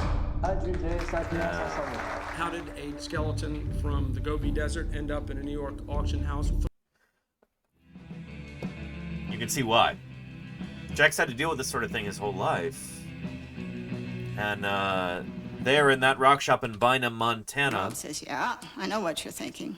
I was really excited. Bob and I were both really excited, but we were in a rock shop, and in rock shops they sell things. And so we were trying really hard to sort of contain our excitement. And I thought to myself, something's here I got to know about. And Bob picked up a little dentary with teeth in it, and he looked at it, and his mouth fell open, and he said, "You're right, Jack. This is a baby dinosaur." And I says, baby dinosaurs? Yes. We were very excited. Yeah. And Marion Brandvold, God bless this woman, she did not snatch it away from them and go, oh, I'm going to sell this for $1 million. Nobody would have bought it for $1 million at the time. This is before Sue the T-Rex that kind of ruined everything for everybody. She knew that this was important for science. And she essentially donated this for the good of humanity, for the progress of paleontology. And she will be forever remembered for having done that.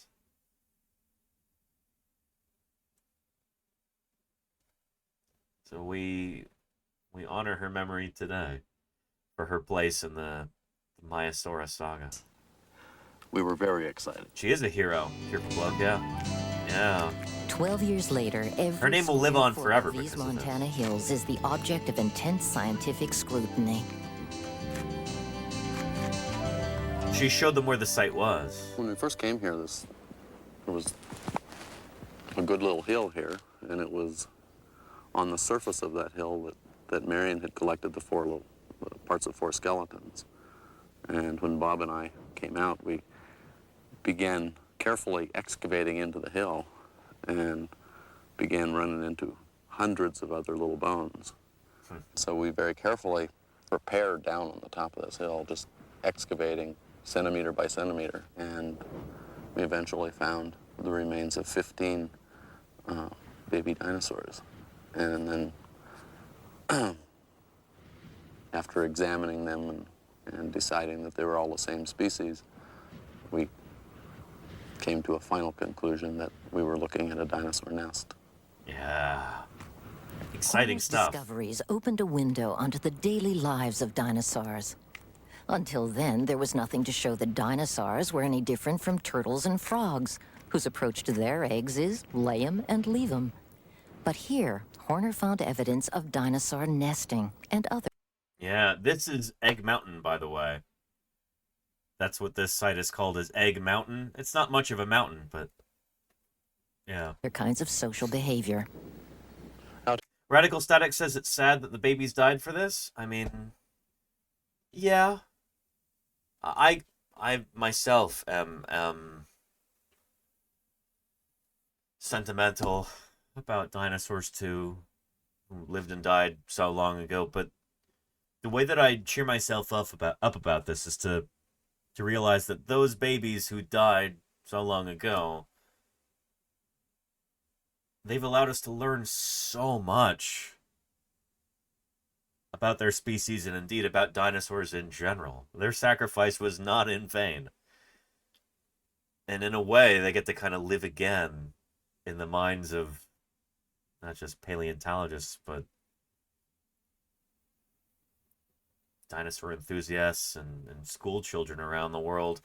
And in the 1980s, MAIASAURA became the very first dinosaur to travel into space. We'll be talking about that story in a little bit, if you remind me, if we don't get too distracted. But I think that's a pretty high honor. So yeah. And Dinosaur Dave, I did not hear about that. No, where was that? Yeah. And Miss Caprical says, was it an instantaneous death from the impact? No, this is long before the asteroid impact. So MAIASAURA is from the Campanian epoch of Cretaceous time. This is from millions and millions of years before the asteroid hit. Yeah, we'll talk a bit more about that. Here we can see a number of the MAIASAUR nests. There's one, the 1978 nest, where the steel spike is. Then about 30 feet this way, the little hill, another one is, and then about 25 feet off to the right, there's another one. There's 7 confirmed nests that we found out here, and possibly another one. As we began to find these things, we realized that first of all, the dinosaurs were apparently nesting in colonies, but we also realized that the nests were 25 to 30 feet apart, which is the length of an adult MAIASAUR. So it appears that the colonies were relatively dense, very much like some bird colonies where the distance between nests is equivalent to the body length of the animal. Yep. So here the nests are about 20 or 30 feet apart because the adult females are about 20 or 30 feet long. Just like you see with like pelican rookeries today, where they nest in these big colonies and the distance between nests is about the length of one of the adult females. On a windswept Montana bluff, the tents of Horner and his team are laid out like giant dinosaur nests. Not tents, those are teepees right there. And this is the thing, I've spent a couple of nights at Egg Mountain here near Choteau, Montana, and the wind there is incredible. It is relentless. It is maddening sometimes. People's tents get completely torn apart. And the best kind of a tent that you can get, well, it's not really a tent at all, it's a teepee.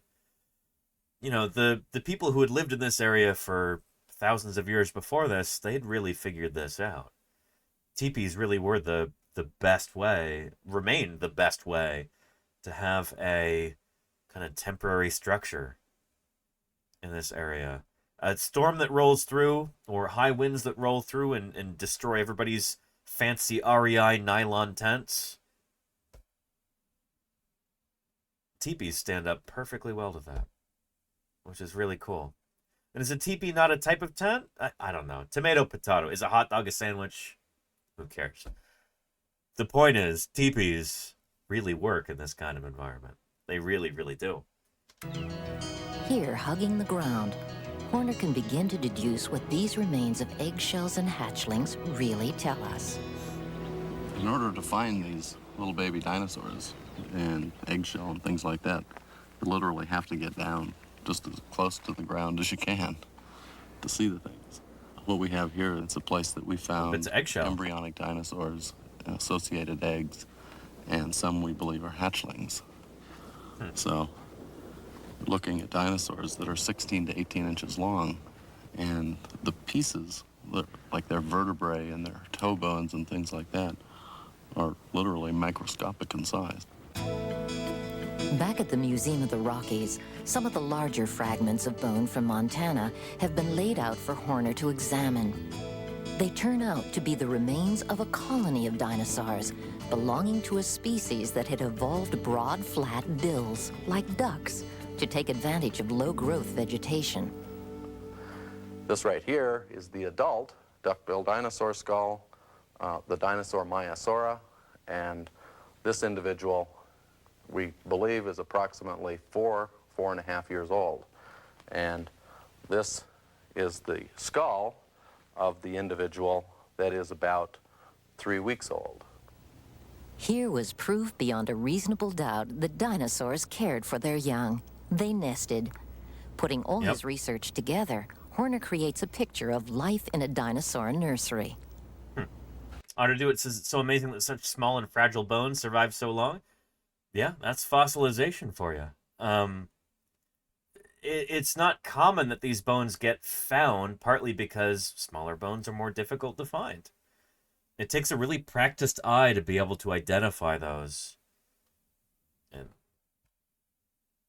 so we're really lucky that these got found in the We can first get some really place. interesting clues about the behavior of dinosaurs when we look at some of the evidence from the nesting grounds. Yeah. Pimpcat says, is AI now being used to identify dinosaur fossils? No. No. It's not. Human beings can barely identify dinosaur fossils, and AI is like a million times stupider than a human being, so it's, yeah, not even close to being able to do that kind of thing. Yeah, and I don't know. Sometimes I rankle at this sort of thing a little bit, because even if that sort of technology existed and it worked, we would not be able to afford it as paleontologists. We would be some of the last in line to be able to get that kind of thing, you know?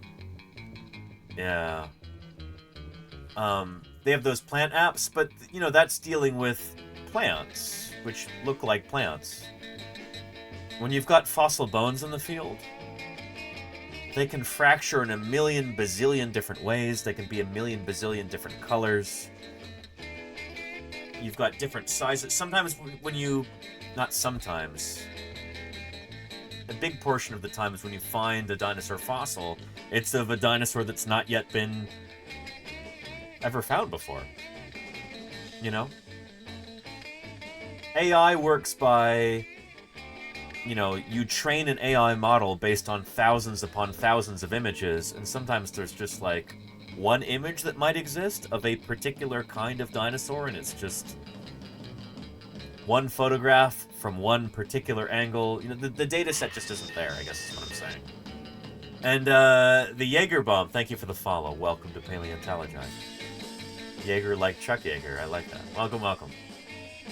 Yeah. So anyway. And I think they let loose the AI term too soon. It should have a different name. It's not intelligent. Yeah. Tickle Scream, thank you for the follow too. Welcome, welcome. Yeah, I might call it, I don't know, large language model or large image model or something. Artificial intelligence is definitely overselling what exists today. Yeah. Anywho. Tickle Scream, how are you doing? It's good to have you here. Hey, yo to you too. And there you go, Dinosaur Dave. Yes. Yep. Anywho. Let's continue. They really couldn't do much moving. They certainly couldn't get up and run around. It's possible that they could stand and walk a little bit, probably very wobbly. But very suggestive that they could not leave the nest and get their own food. And so all of this information together leads to the conclusion that the mother dinosaur, or a parent dinosaur, brought food to the young. And all this evidence of caretaking and nesting led Horner to name these dinosaurs Maiasaurs, good mother lizards. Maiasaura, yes indeed. Now, those little baby models like that, I got to see some of these in person. This is at the old Museum of the Rockies. You know, those were the old displays at Museum of the Rockies long before my time. So those did not exist at Museum of the Rockies when I started working there around 2010. But they'd been moved to another museum up in Rudyard, Montana.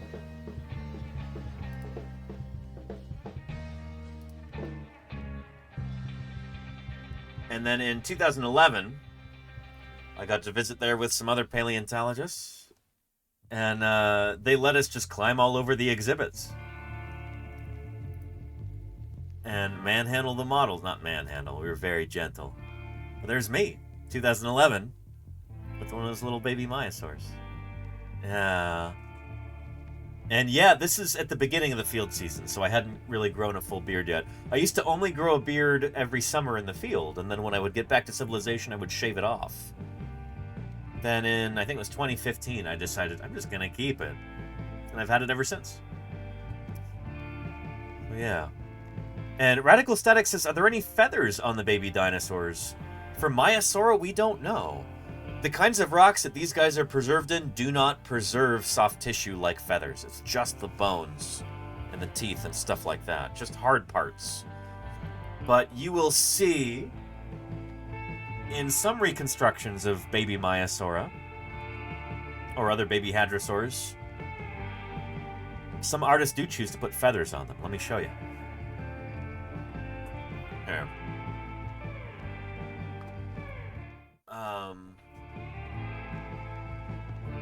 This lovely book, In the Presence of Dinosaurs. Illustrations by Larry Felder. And text by John Colagranda. Forward by Jack Horner. Lovely, lovely book. I cannot recommend this one highly enough. It's so good. In the Presence of Dinosaurs, we have got, in my favorite chapter, right here, called Corridor. Lots of discussion of duck-billed dinosaurs and their babies. Nesting behavior of these animals. Throw it on there. We've got some rutting Parasaurolophus. And we've got baby Parasaurolophus right there.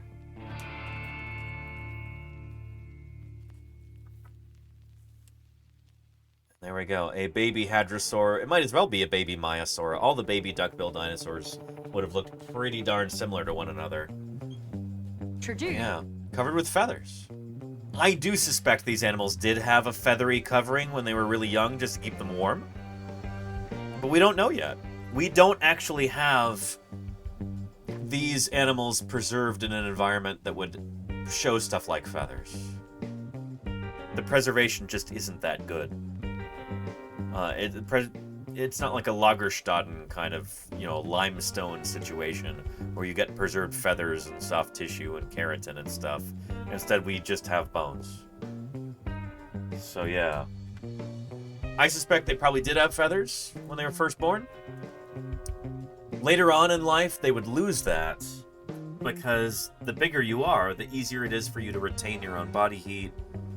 Instead, the problem becomes getting rid of excess heat. You don't want a coat of feathers because it's not good for you. It's like the way that baby elephants, like baby Asian elephants in particular, they've got hair all over them. And then they lose that as they get bigger. They don't need it for warmth anymore. Oh yeah. But yeah, good stuff. And Cheerful Bloke. Interesting. Huh, cool. Anyway, I'd highly recommend this book too. I'm full of book recommendations today. Let's go to In the Presence of Dinosaurs. Good stuff. Find it used, probably for pretty inexpensive, I'd imagine. Alright, let's put this back.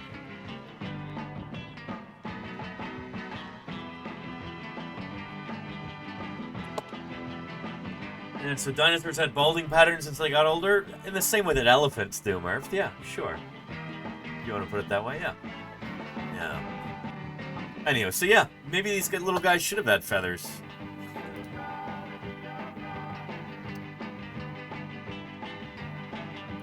Let's continue. And all this evidence of caretaking and nesting led Horner to name these dinosaurs Maiasaurs, good mother lizards.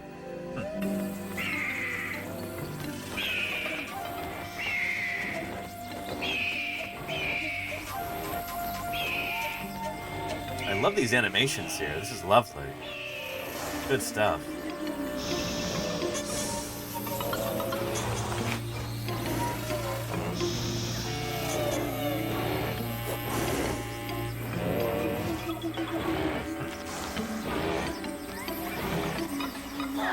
really feels The like a social nesting behavior of colony of birds. dinosaurs, caring for their young, nesting in close proximity to each other, suggests the behavior of other social animals such as Pelicans. Yeah. Horner, who has noticed some striking behavioral similarities between the two, has come to Bowdoin National Wildlife Refuge in Montana with refuge manager Gene Sipe to learn more. Just ask this scientician. He'll tell you that in nature... Amigo Invisible, thank you for the follow. Muchas gracias por seguirme. Y bienvenidos a Paleontologizing. Both birds and dinosaurs made nests to protect and incubate the delicate eggs. Further study of the nesting habits of these animals has led to some interesting insights. Horner has evidence which shows that the dinosaurs used the same nesting sites year after year. That's what we call site fidelity, using the same site. These finds call year to mind after year. pictures of a surprisingly social animal, a reptile that lived and traveled in organized groups.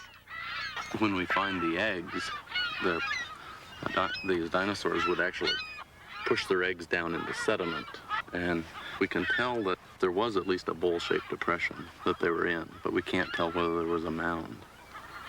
Yeah, so basically Jack is saying we can't tell whether or not they built a vegetation mound over the eggs like you see in other archosaurs today, like crocodilians.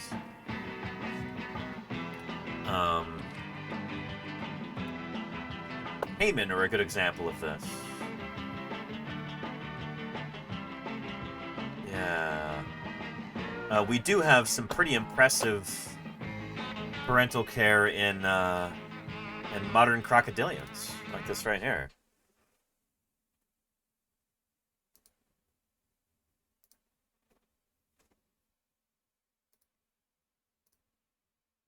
What is this? Oh.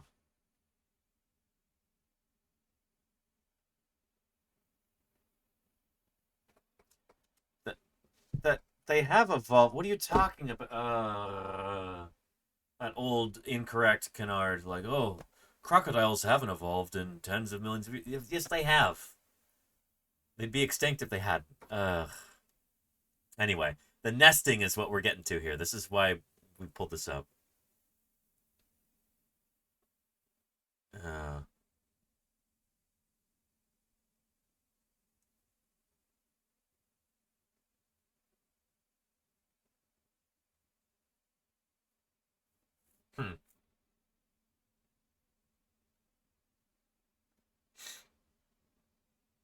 Are they like birds? Yeah, Purecoin. So that's the thing, is that the closest living relatives of crocodilians, crocodiles, alligators, gharials, that whole group, their closest living relatives are what, chat? What are the closest living relatives to crocodilians?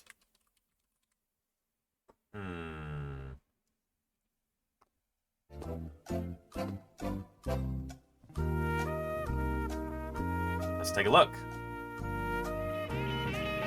If you answered birds, you are correct. Birds and crocodilians form a clade that we call Archosauria. The closest living relatives of birds are crocs. And the closest living relatives of crocs are birds. Birds are closer to crocs than lizards are, turtles, snakes, whatever.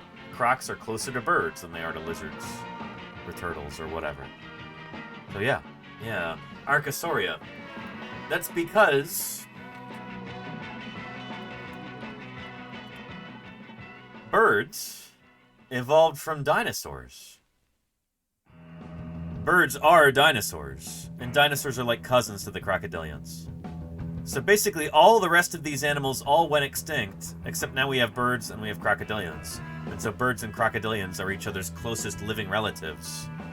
And you might think a bird doesn't look very much like a crocodile. And sure, it doesn't.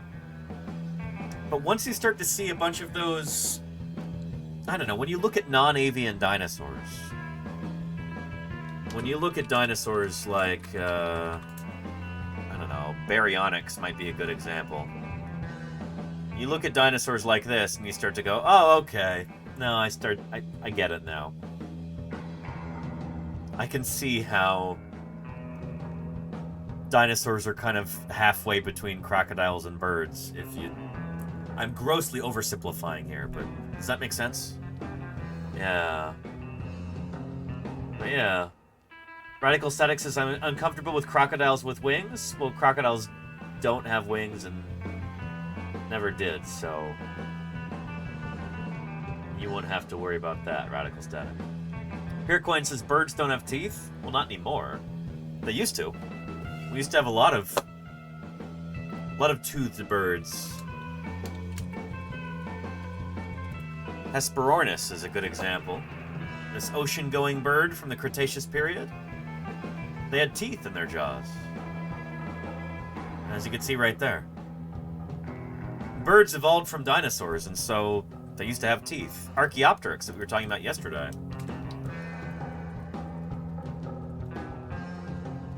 They had teeth as well. You had a lot of toothed birds. It used to be that most birds had teeth during the Mesozoic.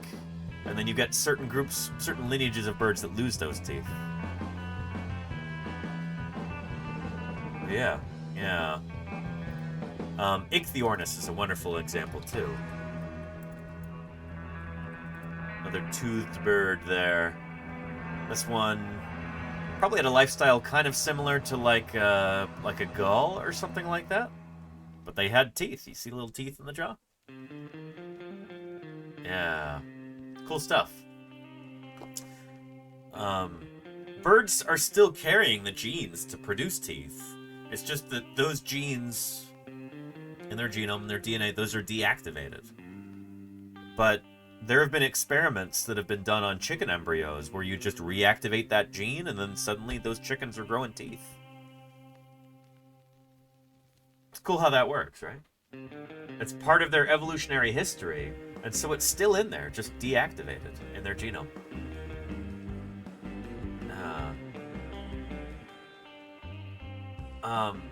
But yeah. And beards, yeah, Pelagornis. So Pelagornis didn't actually have teeth, though, beards. Those are what we call pseudo-teeth. The pelagornithid birds, they come from a bird lineage that had already lost their teeth.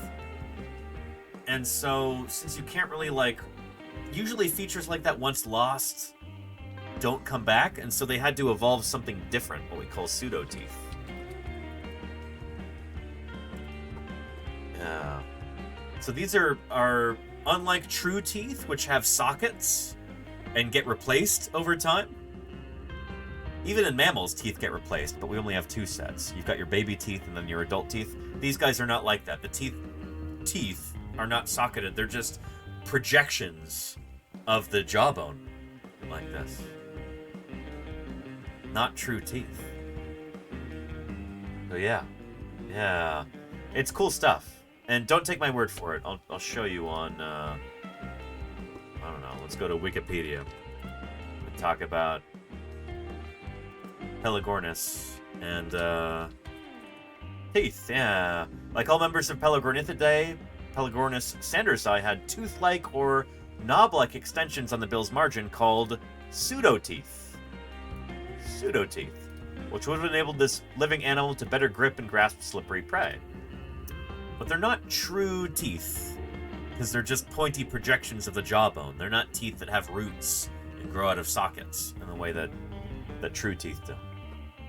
So yeah, pretty cool, right? It's a beautiful example of what we call Dollo's law of irreversibility.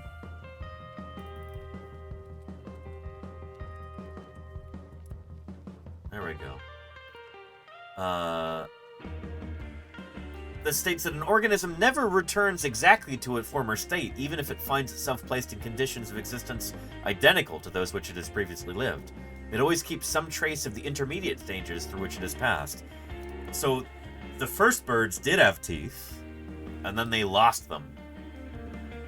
And so when birds once again kind of needed teeth, they had to do kind of an ad hoc sort of a thing where they evolved pseudo-teeth instead. That makes sense? Yeah. Anyway, cool stuff. Sparky Pugwash, how are you doing? Welcome, welcome. Good to have you here. So yeah. So they have tooth-shaped spikes on the beak. Exactly, Beards. Exactly. Inefficient, but it works. Precisely. Evolution is not always the most efficient way of, you know... If it works in evolution, you know? It's not... Most things in evolution, you'd never design them that way if you were to, like... You know, that's why intelligent design is such a ridiculous idea, is that, like, there's so many different aspects of the human body where it's like, why in the world would you ever design it that way? You'd have to be stupid or insane. It's because it wasn't designed. It evolved via natural processes, and there's all these weird, like...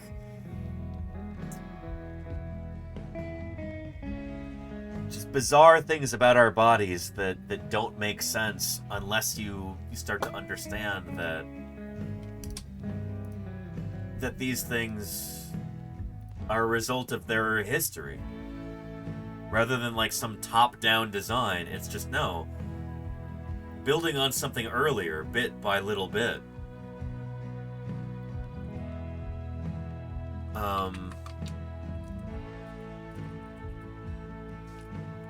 The laryngeal nerve of the giraffe is a good example. Here, let's... Oh, I've seen these before. This is good stuff. Midlife crisis. This is not even from the perspective of a paleontologist or an evolutionary biologist. This is from the perspective of, like, a medical doctor. This is neat. There appears to be a bit of a theme emerging in that I always seem to be on nights when I make these videos. But as the parent of 2 young children at home, I've actually been volunteering to do on-call shifts at one of London's busiest hospitals. Oh boy. It's the only way I get any rest. But time is short, so I'll get straight to the point. Here's the human body. Isn't it amazing? No, it's idiotic. You're idiotic. Specifically, this nerve. Not this nerve, that one's fine. Not this nerve, that one's amazing. But this nerve, the recurrent laryngeal nerve. It's battier than a backwards retina. Let me tell you why. Yeah.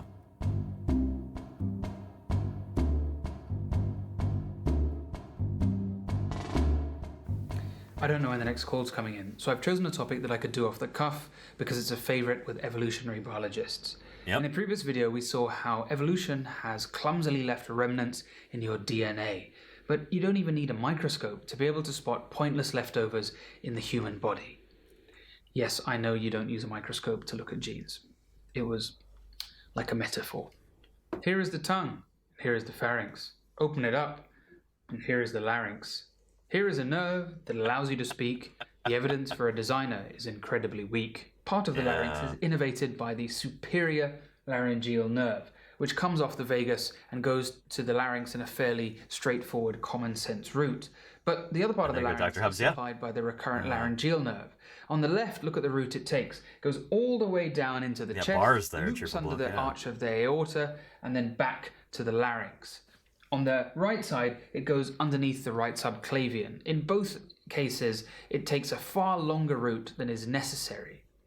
To borrow an engineering technical term here, I believe this could be described as whack. So was this a one-off cock-up with humans? Definitely not. Every tetrapod has the exact same moronic setup, including NBA camels, also known as giraffes, whose recurrent laryngeal gives a... So yeah, tetrapods, by the way, let's jump to that real quick. Birds and crocodilians are tetrapods. So we'll just zoom out here and get to the tetrapods. Tetrapods are land-living animals, or at least originally land-living, that have bones. So that's all of your mammals, all of your reptiles, which we now know includes birds, and all of your amphibians are all tetrapods. Tetrapods here. We as tetrapods evolved from lobe-finned fishes. Tetrapods are a kind of lobe-finned fish, strictly speaking. And it's from that lobe-finned fish ancestry that we got this kind of stupid arrangement. A whole new meaning to the expression taking the long way round. So how did we end up with this fresh nonsense? Well, to answer that, we need to go back, way back to when our brains were kind of on our back. Because at this point in our history, we looked like some kind of fish. Our primitive ancestor, who may or may not have tasted fantastic with batter and chips, didn't have a larynx, but they did have the precursor, an organ that would evolve into the larynx, namely the gills. This is the international symbol for gills, in case you didn't know. A set of aortic arches, or blood vessels, spanned across the gills and connected up to the heart. From their tiny brain, a nerve also went in the most direct route to the heart, which passed the gills. But as life became more complex over the subsequent millions of years, body shapes changed. Animals started having necks, moving their brains further away from the heart. Instead of passing a new route to the larynx, the recurrent laryngeal was stuck behind the embryonic vessel that would become our aortic arch, taking this manic loop instead of a much shorter direct route. I always thought there was something fishy about you, and now I know I was right. When you were 1 month old, 1 month from conception that is, you kind of looked a bit like a primitive fish. Yep. Just like a fish, you had a set of aortic arches instead of a single aortic arch. It's legacy code. That's a good way to put it, Castle Dreamer. Yeah. Neck, but it did have nerves, including a recurrent laryngeal nerve, which started its life taking a fairly sensible route before it was yanked down, but with the heart into the chest, as you developed from a little blob into a baby. Taken to its extreme, this deviation achieves frankly comical levels.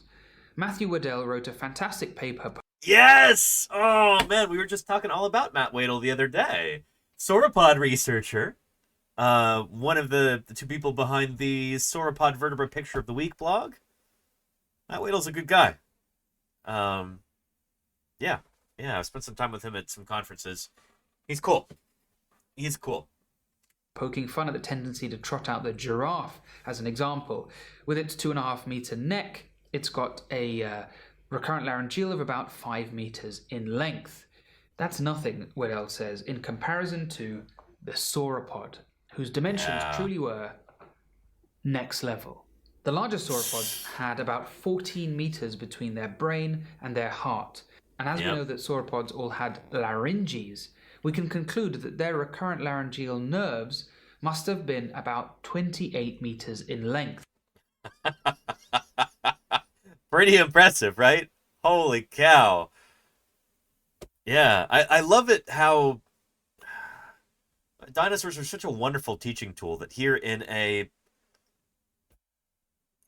like a medical video about human anatomy, we still have dinosaurs used as an example here because they really are just as good as you can get. Jaco. Thank you for the 8 months of support, Jaco. I really appreciate that. Thank you. How are you doing? Yeah. Dinosaurs are sometimes the best example that we have for teaching certain concepts, and I love that that's borne out here. And as we know that sauropods all had larynges, we can conclude that their recurrent laryngeal nerves must have been about 28 meters in length. And Peercoin says, wasn't there a dinosaur that had a brain for his tail because it was too far away from his head? That idea has really kind of fallen out of favor. Most paleontologists would tell you that that's like an urban legend at this point. There are some dinosaurs that have an expanded, what we call sacroplexus, so they've got like a nerve body in their hips that is expanded, but calling that a second brain, I think, stretches the definition of a brain to the point where it just doesn't make sense anymore. So, basically, no. Yeah. The vast majority of that was just an accident of evolution. For a final bonus factoid, remember that nerves are made up of extremely long cells that run their entire length. So the axons, the nerve fibers in the recurrent laryngeal nerve of a sauropod would be about the same length as the cells in a blue whale's dorsal root ganglion, making them possibly the longest cells in the history of the world. Pretty cool. At VidCon last week, we were told to put a subscribe message in our videos, so we were told maybe we could offer incentives. Anyhow, that's the end of his video right here. Good stuff. Here's a link. And you should subscribe to him if, on YouTube. Subscribing on YouTube just means following on Twitch, That's one of the things I had to learn when I moved to Twitch is like, oh, subscribing is a big deal on Twitch. Like that's a real step. If you really want to support a broadcaster, if you want to support what somebody's doing, subscribing means I'm opening up my wallet and putting down $5 a month. Or you can subscribe for free with a Twitch Prime subscription. If you have Amazon Prime, you can do it for free. It doesn't cost you anything, but somebody like me, decent portion of my living comes through those Twitch Prime subscriptions. Anyway, go follow him on YouTube. They call it subscribing there. That won't cost you anything, but if you want to help keep this broadcast going, help keep this channel afloat, subscribing on Twitch is a good way to do that. It does cost money, but I like to think it's worth it. Like Killer Dave right here. Holy cow, where's the alert? I see it in the activity feed up here, but where's the alert? Thank you, Killer Dave. If the alert isn't going to pop up, I'm just going to make my own alert. Thank you, Killer Dave.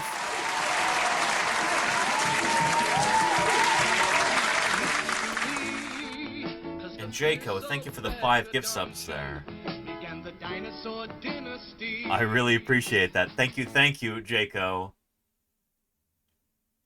I don't know what's up with our alerts today. They're just, something's not working. But Killer Dave, thank you for subscribing. That is a recurring sub right there, and I am deeply grateful.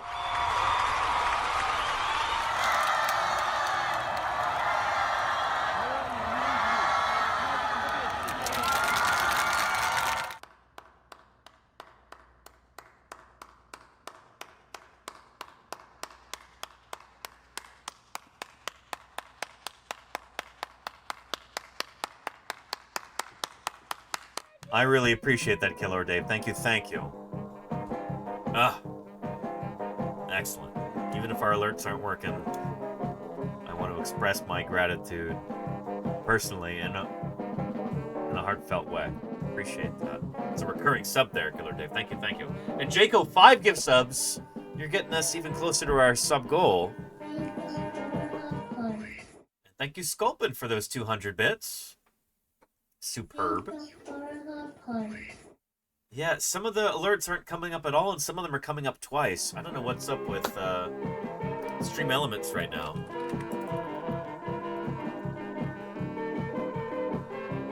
Not sure what's up with that. Huh.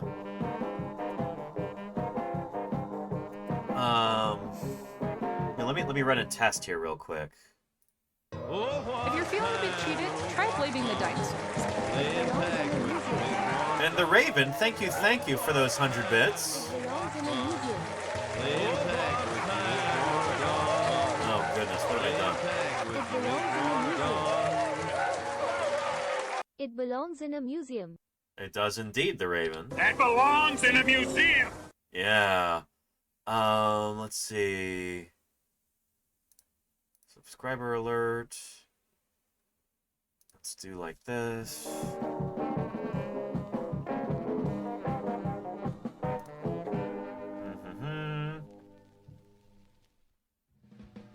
Oh, this is one that's literally never played before. Let's try this.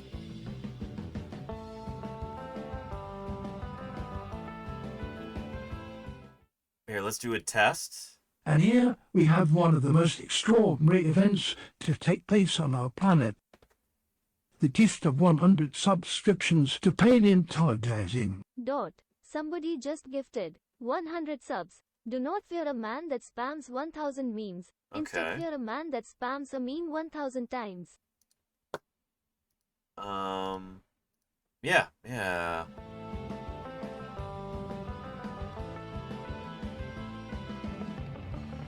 I did create a special alert for 100 subs. Nobody's ever done it before. Because that would be insane, and who would do that, you know? But yeah.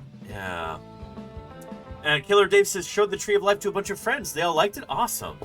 It is a really, really cool resource. And it's the sort of thing that, even though it's like fundamental to the field of biology, this idea of common ancestry, origins of biodiversity like that, it just doesn't really get taught in schools, which is nuts, you know? I'm glad your friends liked it, Killer Dave. That's awesome. But yeah. And,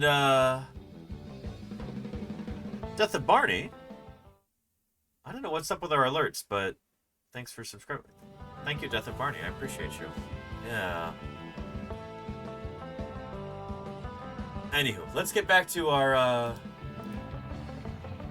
idea here. Oh yeah, we were talking about crocodilians and the nest mounds that they build, which may or may not be what MAIASAURA was doing. We don't know if they had nest mounds or not.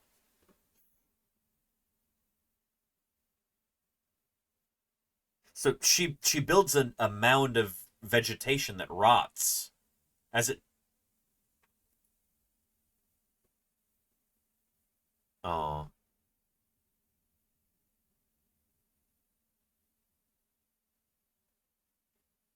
And that is a mother reptile. Indeed, Charlie's Dragon, yeah.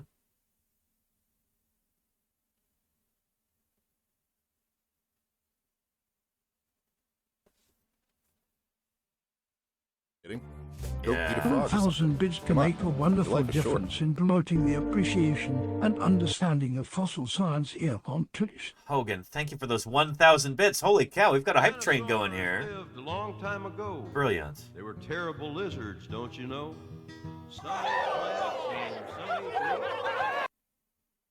Thank you, the Raven, for the 100 bits there, too. Happy Mother's Day. By the way, thank you, Cheerful Bloke. Yeah, happy MAIASAURA Day. Well, it's not really MAIASAURA Day, but we're talking about MAIASAURA, the good mother lizard, for Mother's Day. Thank you, Hogan. We're on our way to a level 3 hype train here. We've got 4.5 minutes to try and get there. Let's see if that can happen. We are not at our sub goal yet, but a special magnetism for children. There we go, Death of Barney. Thank you for the 18 months. Paleo Casaveri. Thank you, Death of Barney. Really appreciate that. Good stuff. Yeah, it looks like our alerts are maybe catching up here. Yeah. And Lee Unicorn, thank you for subscribing too. And PSI Bouncer.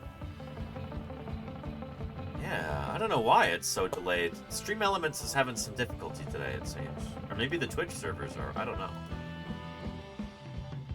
If you're feeling a bit cheated, try blaming the dinosaurs. Thank you, Jerry at Rick, for those 100 bits. Good stuff. It's doubling them up, and now there's 2 different alerts for the same thing. That is bizarre. Yeah, weird. Anywho, we don't know whether MAIASAURA, the good mother lizard, had nests with vegetation on top, or whether it's just the eggs pushed down into the sediment, as Jack Horner said here, but we do know a lot about how these dinosaurs nested. Push their eggs down into sediment, and we can... Thank you, Niffler, for the 100 bits. I appreciate that. Thank you, Niffler. Now let the... It's doubling them up again.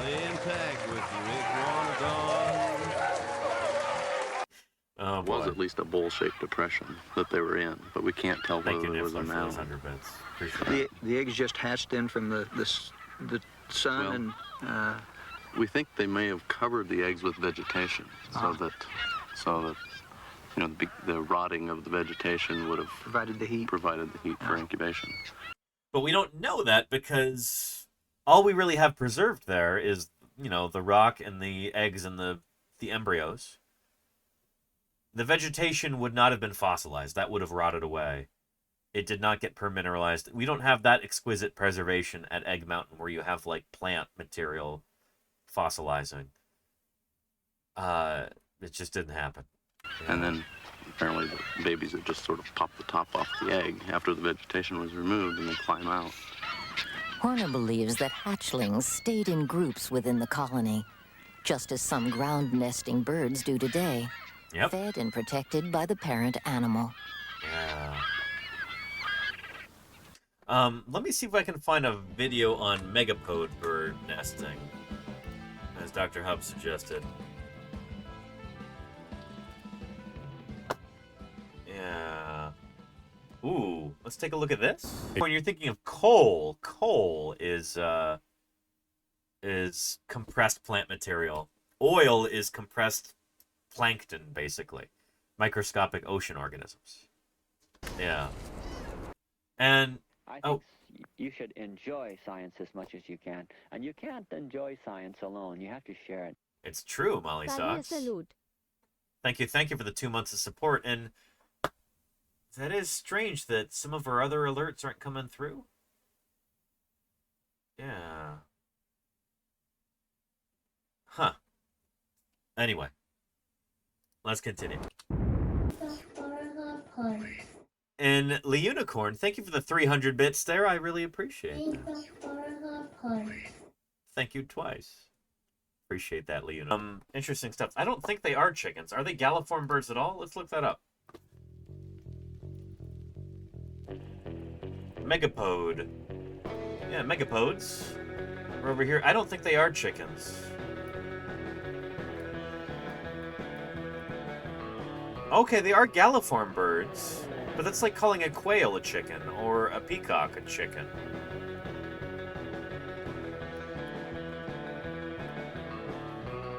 There's 21 species of them, and some of them might lay their eggs in vegetation mounds.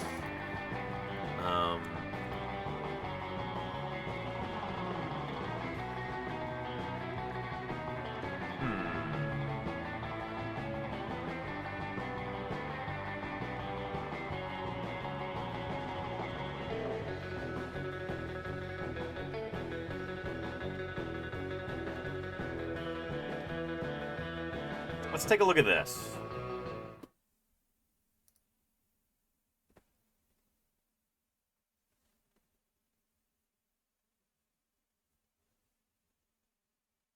Yep.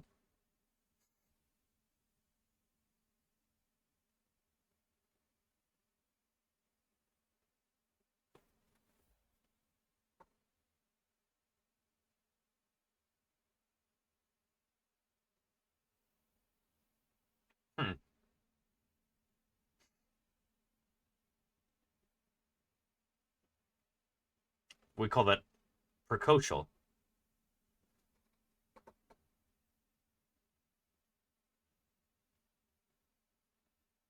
We call these birds altricial birds. The young are altricial.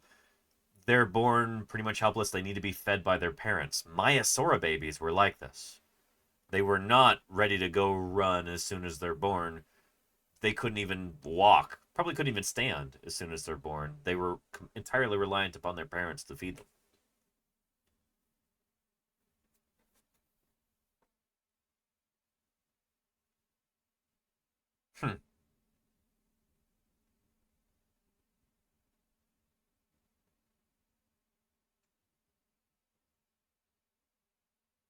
Good question.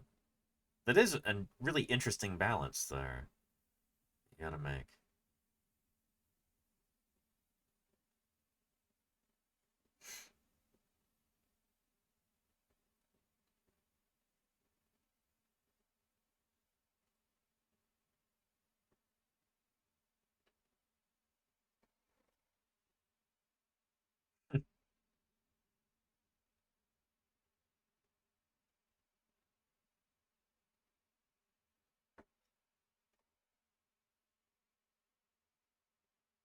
Yep. It gets thinner and thinner. Yeah. From the inside out.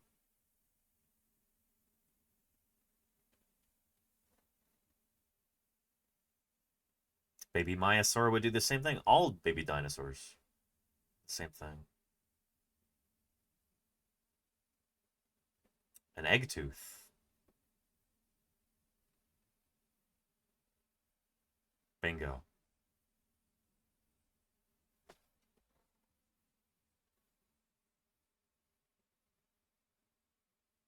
Oh. Yeah.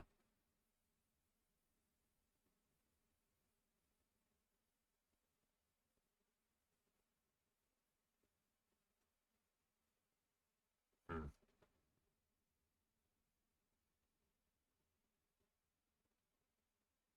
Oh.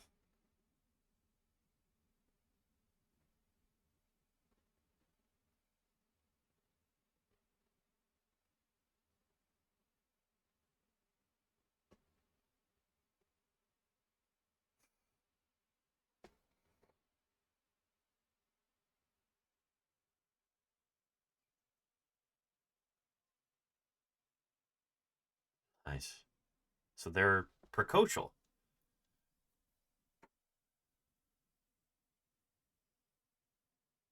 Hmm. They're altricial for the most part.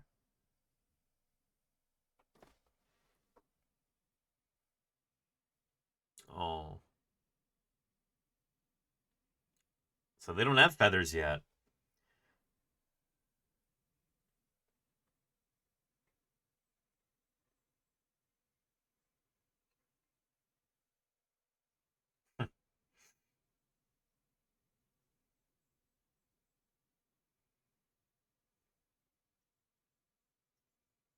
So this is more like a baby Maiasaura.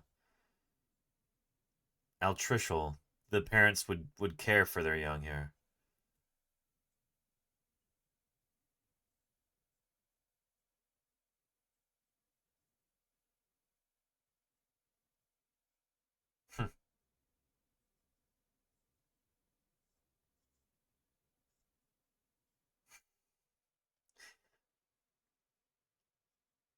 Beautiful.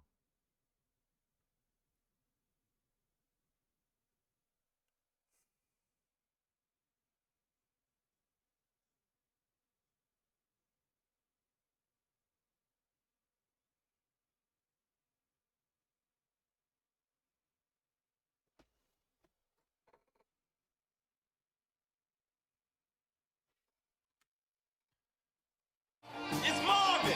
Oh, well. Marvin Berry. Jack's Facts. That new sound you looking for? Well, listen to this. Jack's Facts. How was your stream? I hope it was really good. How are you doing? Welcome to Paleontologizing. It's good to have you here. We are talking about Maiasaura today, the good mother lizard, in honor of Mother's Day coming up this weekend here in the States. This drawer contains almost all of the North American identified specimens of Troodon. Mayhem Magpie. What a great name. Magpies are some of my favorite extant birds. Thank you for the follow, Mayhem Magpie. It's good to have you here. Did you come in with Jack's Facts? For you and anybody else who might be new here, let me introduce myself real quick. My name is Danny Anduza. I'm a dinosaur paleontologist, streaming here in my office in the San Francisco Bay Area. I'll be leaving for the field again in a few short weeks. I think it's like, what did I say, less than 20 days from now? I'll be out digging up dinosaurs in Wyoming. And live streaming it, of course. So I hope you'll join me for that.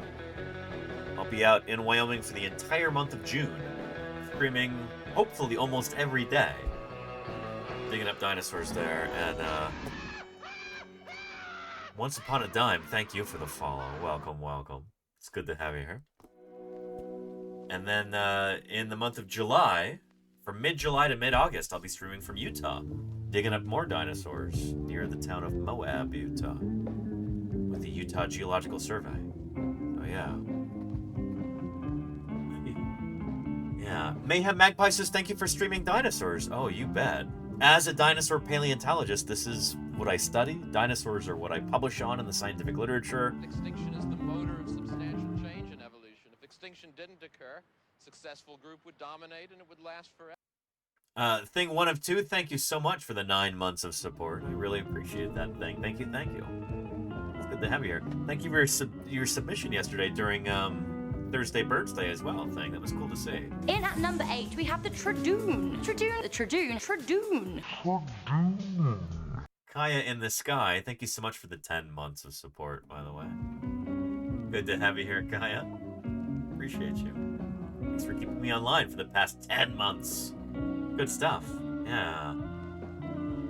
Streaming these trips as well, that's cool since Once Upon a Time? Oh, yeah. Hey, here, let me show you a clip from, let's go to the YouTube page. Oh, wrong button. Let's go to Utah last summer.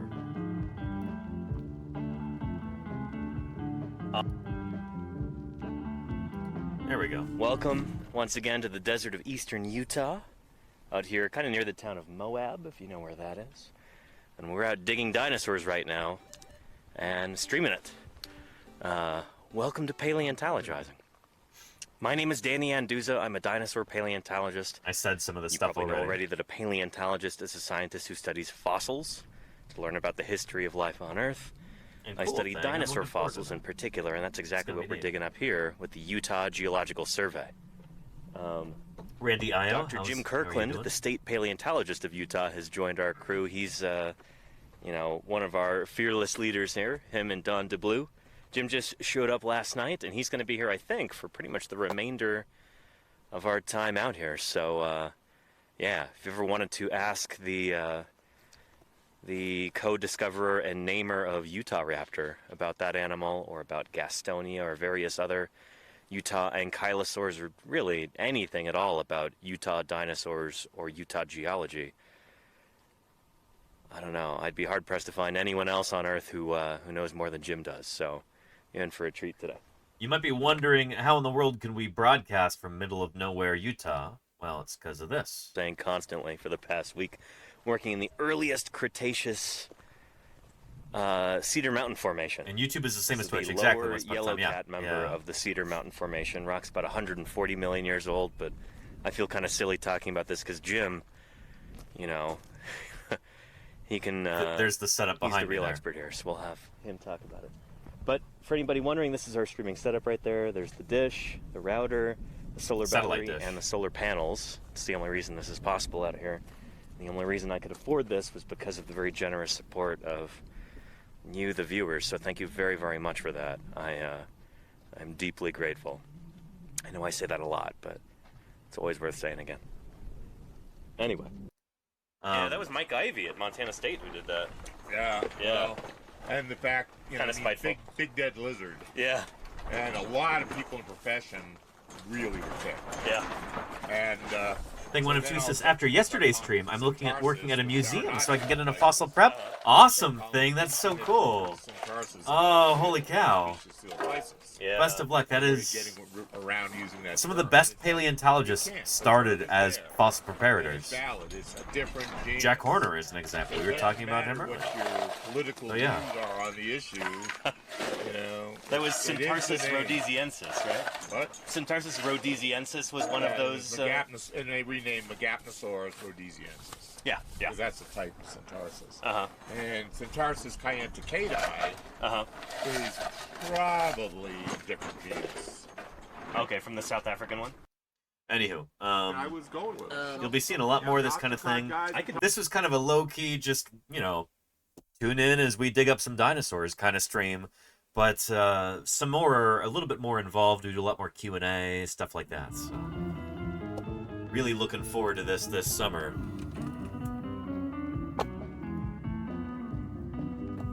Again, May 30th, I'll be out there in the field in Wyoming. Either the 28th or the 29th, I'm going to try and do a Utah Raptor stream with Jim Kirkland from the Utah Raptor block at the Utah Geological Survey. Anyway, the entire month of June, we're going to be out there digging up dinosaurs in the field. And then mid-July through mid-August, we're going to be digging up dinosaurs in Utah. Can't wait. Can't wait. Yeah. Oh, and Salamander, that's not sappy. I appreciate you. I am grateful. Right back at you. Thank you, Salamander. Thank you, Danny, for this content and this community and everything you and everyone does. Salamander, I appreciate you very much. You have added so much to this community since you first arrived. When was that, by the way, that you joined us for the first time? But Always makes me smile seeing you in chat, Salamander. I mean that very sincerely.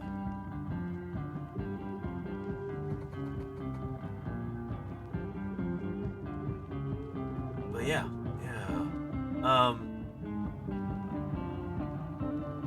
Anywho, really excited about this. Let's get another shout out for Jack's Facts right here. What were you good folks talking about over there? I'm sorry I've been so verbose here. Did Jack's Facts type into the chat? I didn't see it. I may have missed it. But what was today's topic? What were you discussing? If you like animals, if you'd like to hear about animals from someone who is an expert in evolutionary anthropology in particular, but someone who works with animals professionally, go follow Jack's Facts right now. Don't miss out. They're always doing cool stuff. Early hominid stuff mostly. Very cool. Once upon a time. Very cool. I don't know a lot about early hominids. My specialty within paleontology is not paleoanthropology. Nor is it mammal paleontology at all. I work on dinosaurs. Dinosaurs are what I study, what I dig up, what I publish on in the scientific literature. Oh, yeah. You like animals as well, Death of Barney?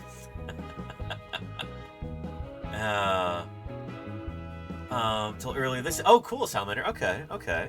Yeah.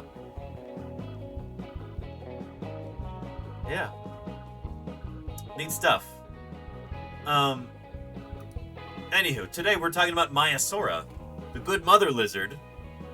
And this might be a good time to mention that as well. This was the very first dinosaur that we know of to ever make it into space. That sounds crazy, but I'll explain how. MAIASAURA, the good mother lizard, is most famous for, first providing evidence that dinosaurs cared for their young.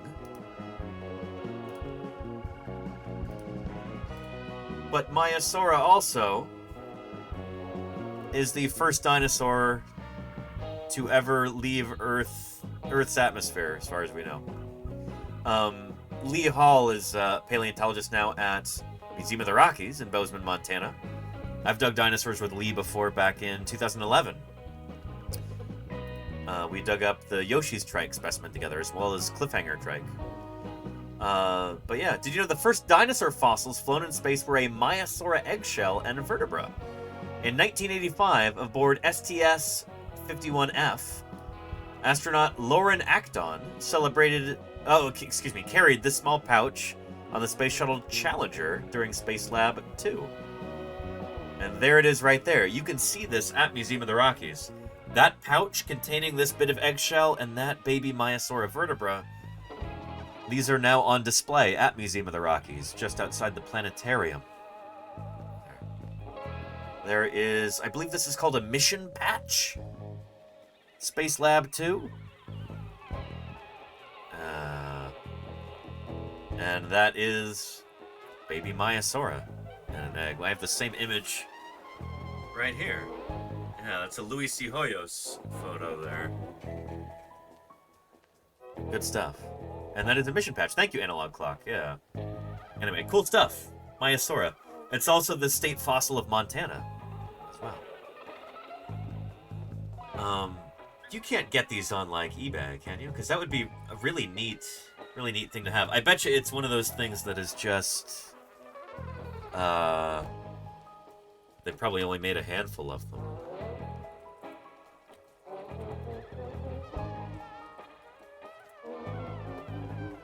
Space Lab 2 mission patch. Yeah, there you go. You can't buy these, can you? Because that would be beyond cool if you could get one. Oh, no, you can't? $8? Oh, man, I should get one of these.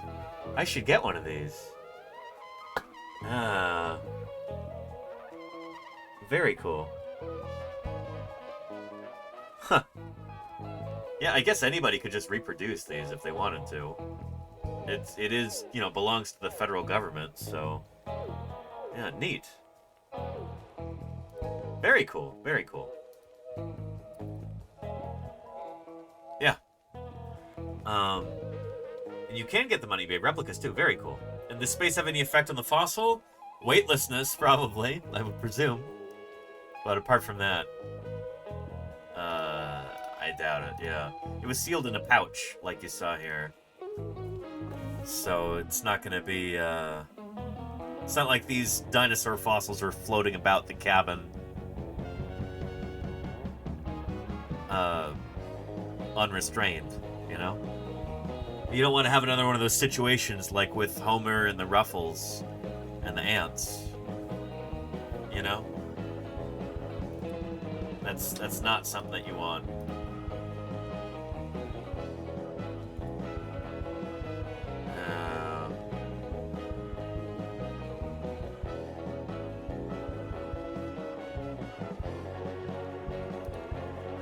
Inspiring sight I have ever seen. Giver of life, mother of us all. Hey guys, look what I smuggled aboard. Homer, no! Huh? They'll clog the instruments! Careful, they're ruffled. I'll take care of this.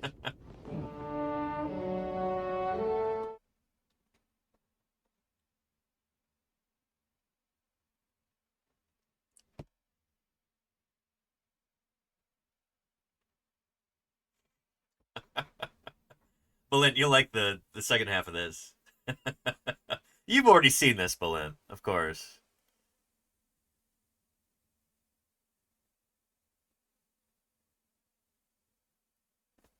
Yeah, experimental ant colony here.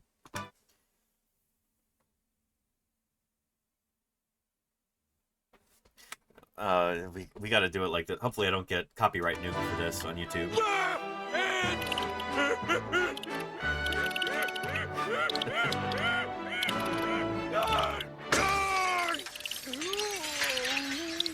You fool! Now we may never know if ants can be trained to sort tiny screws in space. Anyway, yeah. And then... Well, shoot. You know what happens after this, right?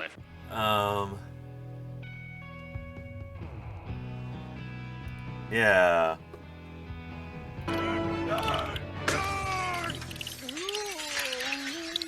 You fool! Now we may never know if ants can be trained to sort tiny screws in space. Some good news, gentlemen. We have quite a treat for you. We've been able to coax super... That's not what I'm looking for. Nothing. Here we go. Spacecraft with average, not Homer Simpson. And we'd like to... Ladies and gentlemen, we've just lost the picture, but what we've seen speaks for itself. The Corvair spacecraft has apparently been taken over, conquered, if you will, by a master race of giant space ants. It's difficult to tell from this vantage point whether they will consume the captive Earthmen or merely enslave them. One thing is for certain, there is no stopping them. The ants will soon be here. And I, for one, welcome our new insect overlords. I'd like to remind them that as a trusted TV personality, I can be helpful in rounding up others to toil in their underground sugar caves. Don't worry, kids. I'm sure your father's all right. What are you basing that on, Mom? Who wants ginger snaps? There's our... Anyway, yeah. What did they have the graphics? I don't know. But have you really never seen that before, Balint? Was that the first time? I would think that would be like, you know, joke number one for anybody who works with ants. Maybe that's just, or maybe I'm just too focused on The Simpsons. But yeah, that's not even the whole thing though. Hail ants. Yeah. We're just about to get our first pictures from inside the spacecraft with average, not Homer Simpson. Anyway, you saw this already.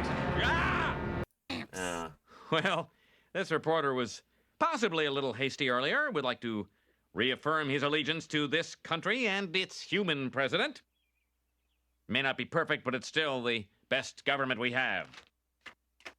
For now. Oh, yes. By the way, the spacecraft's still in extreme danger. May not make it back. Attempting risky re-entry. Blah, blah, blah, blah, blah. We'll see you after the movie. Yeah. That's where that line is from, Salamander. Yes, indeed. Yeah. Yeah. Belinda, thanks for sitting through that. Yeah. Anywho. As fascinating as space ants are, we came here today to talk about MAIASAURA. So let's get back to our good mother lizard. And oh, that's right, we're talking about space because of the first dinosaur in space, etc. First non-avian dinosaur in space. I think the Soviets sent up like partridges into space at one point. So yeah.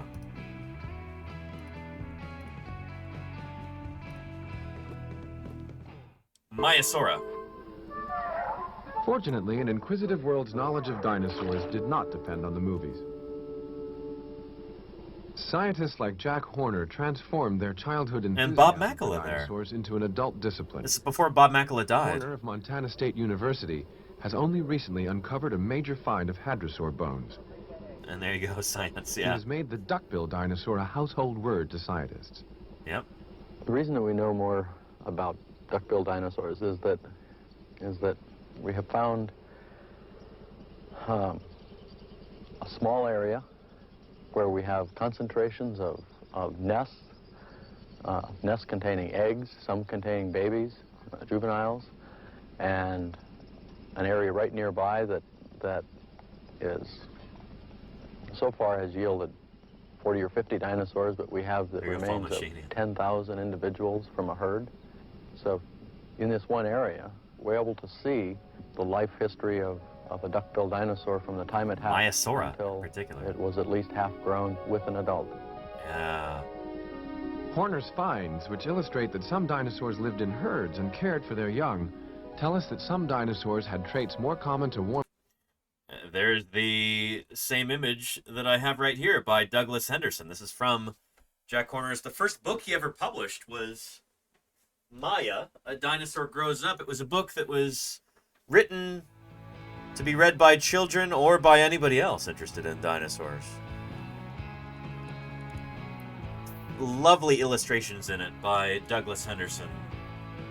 This may have been part of what helped him like establish himself as a dinosaur, or rather as a paleo artist. But there is that illustration there of this herd of MAIASAURA moving across the landscape and moving to the nesting grounds. Right there. Adult. Horner's finds, which illustrate that some dinosaurs lived in herds and cared for their young, tell us that some dinosaurs had traits more common to warm-blooded mammals than cold-blooded reptiles. That's not the right idea, Christopher Reeve. Mammals? No. Mammals? No. Birds. Birds are also warm-blooded, and birds evolved from dinosaurs. Don't think of dinosaurs as mammals. That's a mistake that, frankly, a lot of dinosaur paleontologists make, even to this day. Imagining dinosaurs as having a mammalian sort of ecology, the way that, like, dinosaur diversity, must be like, you know, the diversity of mammals across an ecosystem today, where it's one adult mammal per niche. No, it's not like that for dinosaurs. Dinosaurs were not mammals. They were reptiles in the same way that birds are reptiles. Birds are warm-blooded reptiles. They got their warm-bloodedness from their dinosaur ancestors. Horner's Dig is near Montana's Glacier National Park. It is known as Egg Mountain. It's so green. It's not normally that green. His findings confirm how the duckbills may have built their nests. There's some lovely stop motion by Phil Tippett, I think. Some scientists assume that And Maxim the MAIASAURA 24, it seems like you might be in the right place. Welcome to Paleontologizing. Nest building was a collaborative Good to have you here. Herd.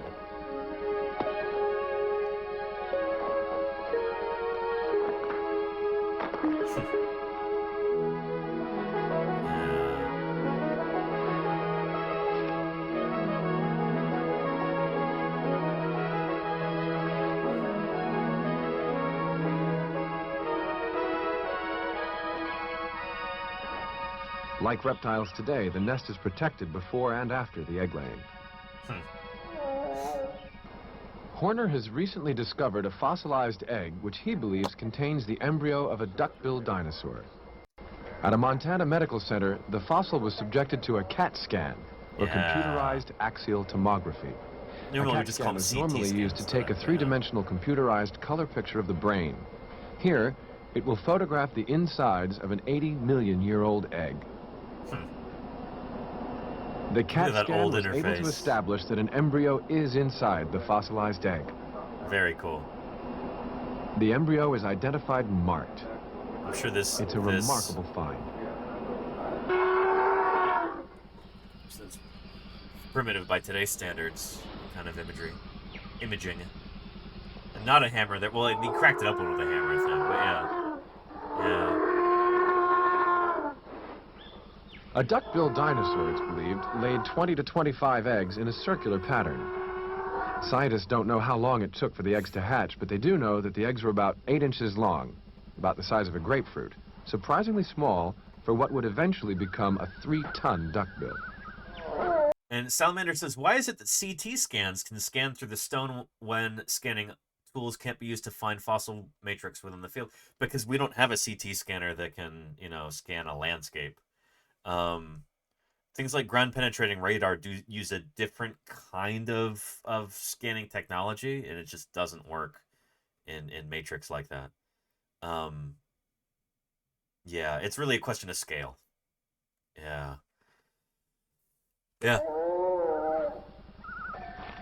Life for the duckbills was hazardous from the start. The Struthiomimus, an agile and fleet-footed dinosaur that resembles the modern-day ostrich, did not live at the same time or the same place as Maiasaura. What? Oh boy. Well, maybe the same place, but Struthiomimus I think is from the Maastrichtian epoch. It's from after. They should have said Troodon, but this might be before the discovery of Troodon material at the site, or maybe Phil Tippett didn't want to do Troodon for some reason. I don't know. Yeah. Was a predator that mother duckbills feared most.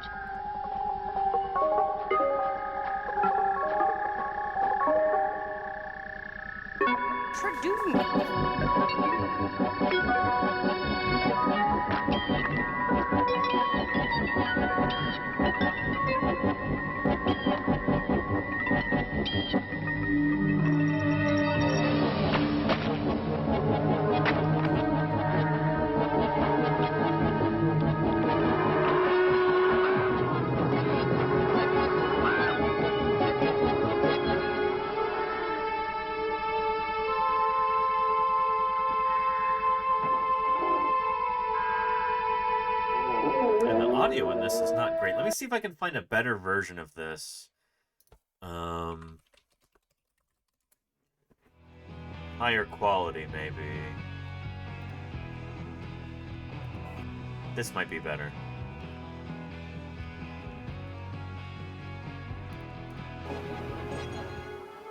There we go. This should be better. Hopefully the subtitles are better too.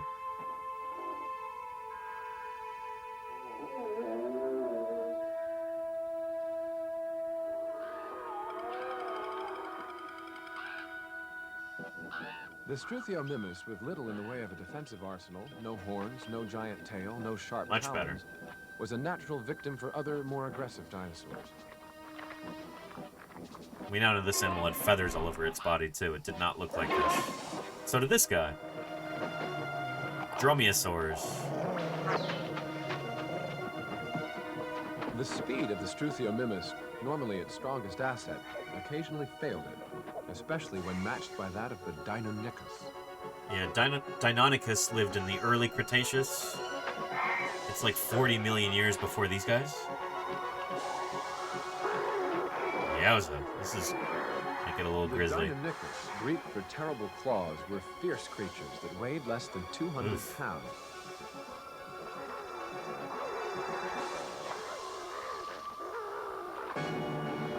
They may have traveled in hunting packs like wolves today.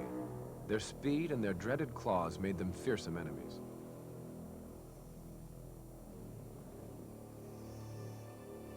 Anyway, back to MAIASAURA here, right?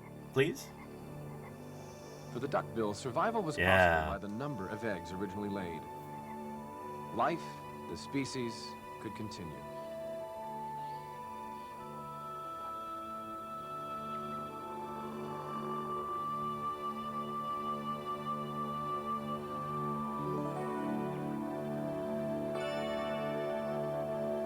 It's lovely that Phil Tippett put together these animations back in the day. It shows how much of an impact MAIASAURA had on dinosaur science at the time, but also on like the public imagination. MAIASAURA was a superstar dinosaur back in the 1980s and 1990s. Dinosaur eggs hatched like those of other reptiles today. At birth, the baby dinosaur was only 12 inches long and about 1.5 pounds. If he made it to adulthood, he'd grow to be 6,000 pounds.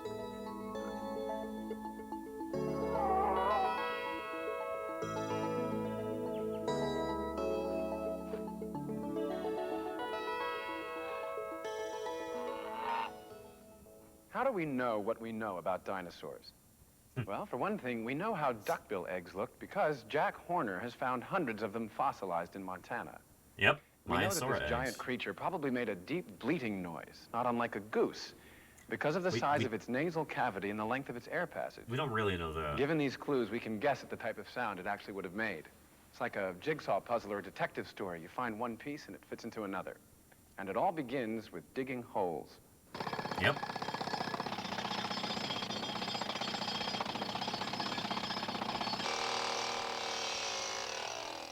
First, somebody finds a You fossilized remember? Cool, bone, Kennedy. more often Cool. than not a tourist or an amateur. And that signals a scientific bone rush expedition, because where there's one bone, there may be others. A scientific bone rush expedition. That's such a funny way to put that. What survives usually is not actually bone. Most bones turn into dust. Fortunately, some fossilize, becoming hardened mineral deposits. Well, there's still bones in Once there, though. extracted, Like, there's still often bone material in encased there. in rock. The fossils are then put in a plaster of Paris cast to be moved to a museum. It's not a cast. It's called a jacket. We call it a jacket. A cast is a replica of a bone. You have cast skeletons, you know. People get confused about this because it's like, oh, well, you put a cast on a broken arm, but in paleontology, cast is something that's molded and cast. You know, a cast is a replica created via molding and casting of a bone or other fossil. The field jacket is the protective cocoon that we put around the fossil in the field. You will, those of you watching, you know, if you're watching this summer, you will see plenty of jacket making. And you will know the difference. Or a lab for further cleaning and study.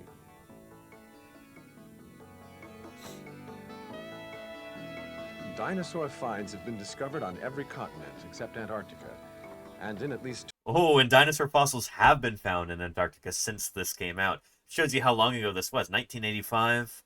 I think it was around the same year that the first dinosaurs were excavated from Antarctica. Cryolophosaurus and Glacialosaurus. I think Glacialosaurus was actually first. 20 states, with the biggest finds in the Rocky Mountain area. And dinosaur fossils have been found in like close to 30 states now. Paleontologists don't always agree on how to put the fragments of bones together. It's as if one were to go into an auto junkyard to try to assemble a car out of all the scrap. You could wind... Oh boy, and that's because there's this guy who did this, right? Oh, we've got Phil Curry there. Very young Phil Curry. Bumper on a Cadillac body with wheels by Chrysler. Paleontologist Phil Curry. If you can imagine that sometime in the future, cars will be replaced by some other mode of transportation, and a scientist came across this car graveyard.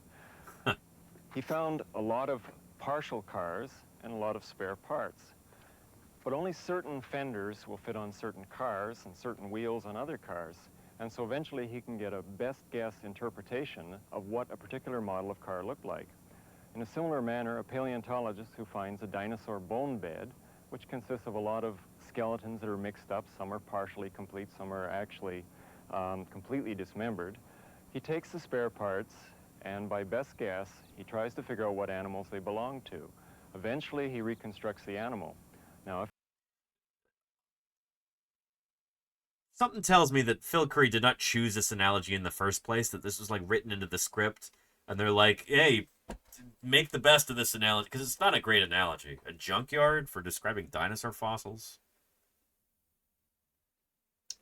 I don't think this is Phil Curry's idea, but he was a good sport for doing this. Yeah. And Maxim the Maiasaurus says, Maiasaura was what got me interested in paleontology, so that's why it's in my username. Very cool, Maxim. Very, very cool. Yeah. He looks like someone who is in Utah. No, so Phil Curry is very much Canadian. He's not from Utah. He's not LDS. That's, but I can see why you would say that, Kennedy. Yeah. By the way, Maxim the Maiasaura,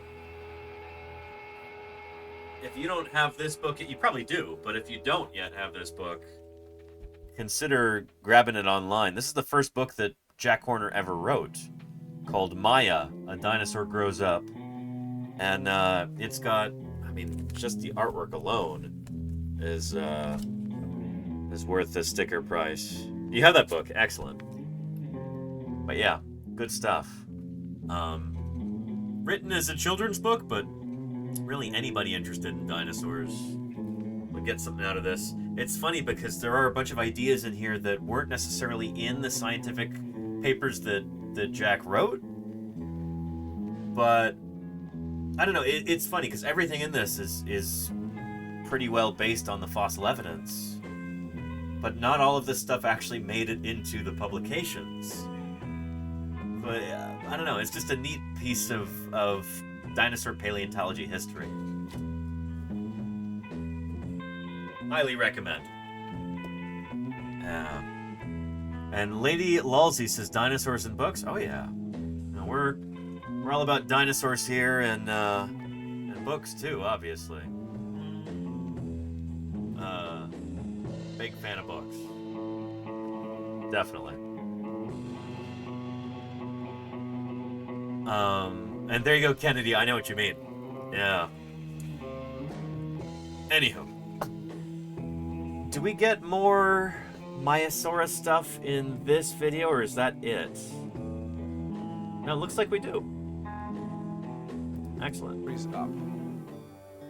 If Jensen's calculations turn out to be correct, then the Ultrasaurus they were incorrect. Eat almost 5 tons of forage a day. Ultrasaurus was not actually that big. The question remains, was his mouth large enough to take in that much food in a 24-hour period? Brook, Arizona is among the smallest. Some dinosaurs. It's the size of the plateaus. Here we go. Maiasaura again. The baby duckbill would reach the size of the plateosaur or a German shepherd very quickly. He would still be too short to reach the best foliage. Duckbills, it's estimated, ate about 200 pounds of foliage a day, and like a cow or elephant today, spent most of his waking hours eating.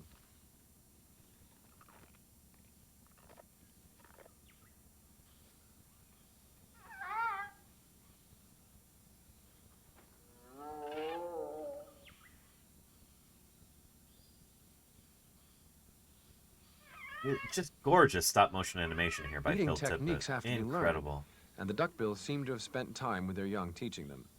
But like all of nature's creatures, the child must one day go exploring by himself.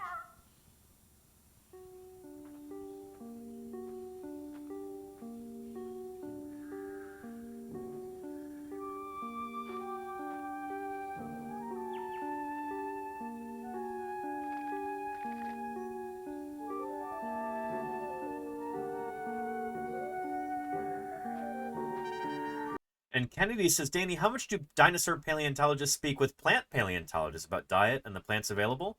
So yeah, paleobotanists, we sometimes work side by side them in the field or in the laboratory. It kind of depends on whether or not you have a paleobotanist at the institution that you work at. I was really lucky early on that we had have a paleobotanist here in Berkeley, California. Diane Irwin. And sometimes I would try and bounce ideas off her and stuff, but yeah, if you're trying to do a study on what the ecosystem was like back then, if you're trying to figure out what was the foliage, then of course you want to consult with a paleobotanist. But I don't know how frequent it is that paleobotanists are authors on dinosaur papers, or that dinosaur paleontologists are authors on paleobotany papers. I'd say probably not often enough. But that's from my own kind of limited experience here. I've never personally collaborated with a paleobotanist. But yeah. Yeah. Our paths don't cross all that often in terms of publication, it seems.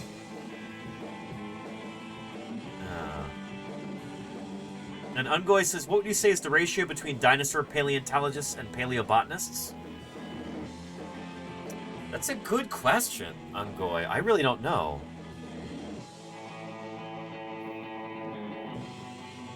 I was just asking my old mentor about this past weekend. We had a spring cookout for the Museum of Paleontology at Berkeley. And I was asking Pat Holroyd about this. I'm like, Pat, what would you say the ratio is between dinosaur paleontologists and other vertebrate paleontologists? Paleontologists who study other vertebrate animals. And she's like, well, shoot, judging by the number of SVP presentations, it could be like 1 in 5 are on dinosaurs, which seemed really high to me. It could be like 15 to 20% of vertebrate paleontologists work on dinosaurs. It used to be way lower before the 1990s. But with the advent of Jurassic Park, suddenly there were a lot more jobs for people who study dinosaurs, and so as a result you have more dinosaur paleontologists. But that's just within vertebrate paleontology. You have invertebrate paleontology too, paleontologists who study invertebrate animals. And then outside of animal fossils, you have paleobotanists who study fossil plants. And I don't feel like I have a good handle on how many paleobotanists there are in the world. There could be more paleobotanists than there are dinosaur paleontologists. Or there could be fewer. I really don't know. It's a good question. I'm not sure. I'll have to ask around about that, Ungoy. That would be a wonderful question to save for this summer when we're talking to Jim Kirkland, maybe. Yeah.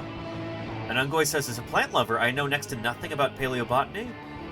Well, shoot, paleobotany gives us a wonderful kind of context about, the history of plants that you wouldn't have otherwise. So it's cool stuff. Yeah. Anywho. And Snowball 11, thank you for being here. Snowball, is that a Simpsons reference, Snowball 11? Anyway, I appreciate you. You have a great weekend too. And are there paleomycologists? I don't know if there's any. I don't know if anybody would call themselves a paleomycologist, but there are fossil fungi, and there are paleontologists who study that. Let's look that up real quick. Let's just do a quick basic Google search. And paleomycologist.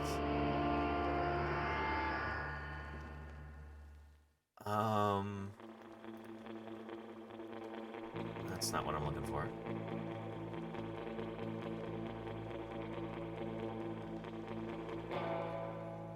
Paleomycology, study of fossil fungi. I don't know if there are any scientists who would call themselves paleomycologists, if that's specifically what they work on almost exclusively. But there could be, I don't know. They might call themselves paleontologists in general or evolutionary biologists. I don't know if anybody would call him or herself a paleomycologist. I'm not sure. Yeah. But paleomycology definitely is like a scientific field, so yeah. Anywho. Thanks for the question, Christopher. Let's get back to this with MAIASAURA.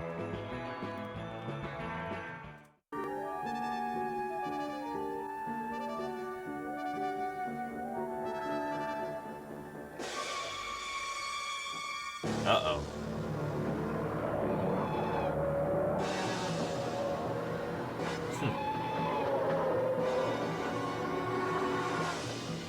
I think that was a Christmas song, Charlie's Dragon, yeah.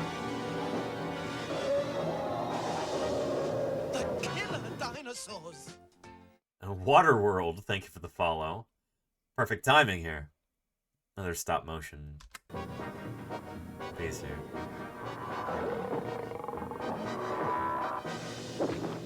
Oof. The duck-billed tail weighed 2,000 pounds. If it were fortunate enough to catch the Tyrannosaurus Rex off guard. And that's not that would not be Tyrannosaurus Rex. Tyrannosaurus lived long after MAIASAURA did. They did not live at the same time. Knock it off its feet. Be a different It Tyrannosaurus. would have enough time to escape. For once down, the Tyrannosaurus Rex couldn't get up easily.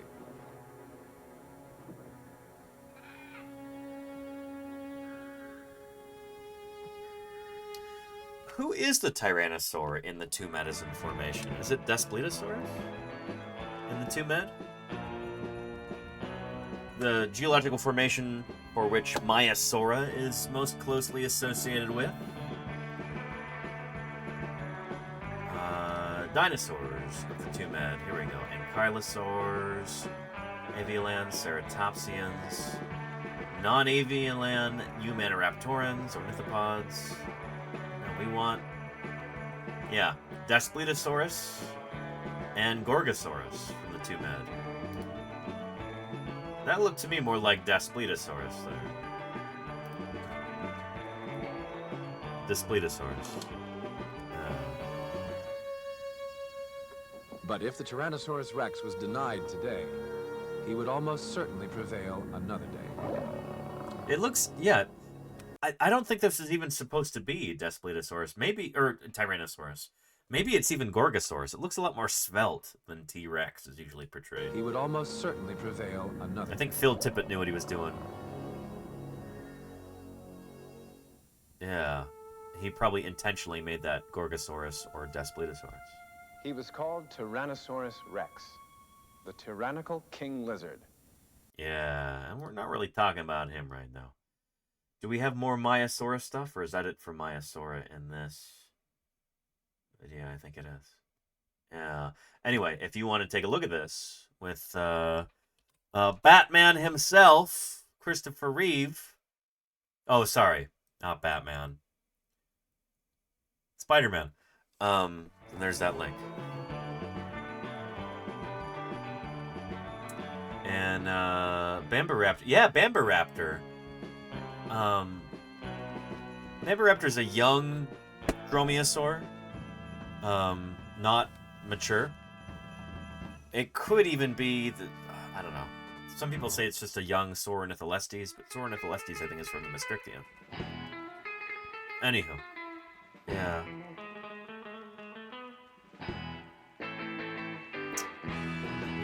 And yippee-ki-yay, Mother Argosaur. Yeah, Gary and Kellis, that's...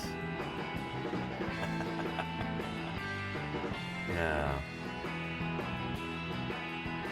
Happy Mother's Day, MAIASAURA Day to us all. We saw some neat reconstructions of MAIASAURA in that video. Would anybody like to see a more up-to-date one? From Life on Our Planet, narrated by none other than Gordon Freeman himself. Yeah.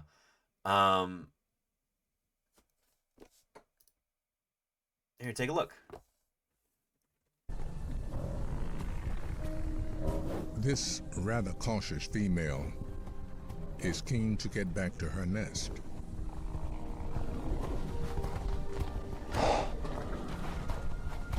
Waterworld 3D Dinosaur Adventure? Yeah, from Dorling Kindersley? That was my favorite dinosaur game when I was a kid. No joke. Yes. MAIASAURA means good mother. Where you just walk around and look at them? They had MAIASAURA in that, actually. Like the other females, she has made her nest in an enormous colony. Yeah, in fact, before we watch this, let me find a clip from that.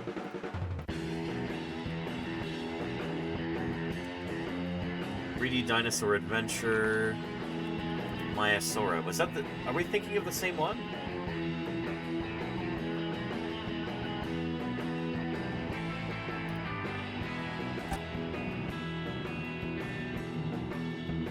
Maybe we're not. Maybe it was just 3D Dinosaur something.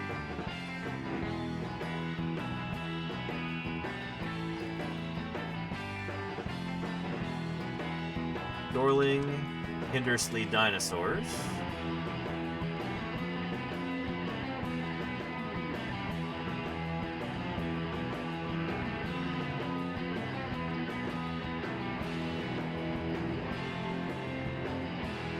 MAIASAURA.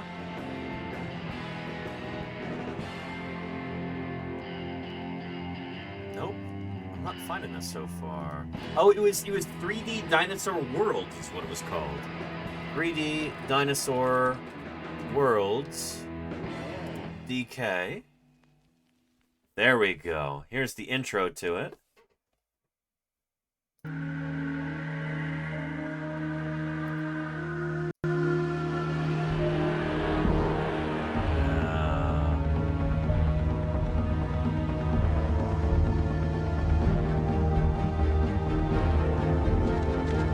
There it is. Yeah, there's the MAIASAURA there. I thought this was the coolest thing in the world when I was a kid. I remember the graphics being so much better than this. It's funny how that works. Yeah.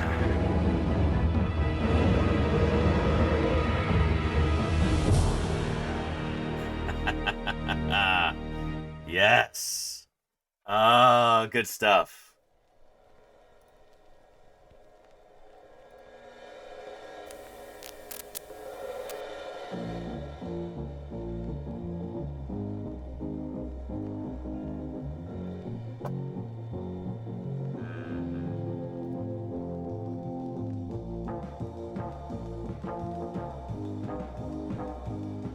There was this other game that was really, really neat. That was, you know, it's essentially the same thing. I mean, it wasn't the same thing. It was included in the same pack or whatever. Yeah.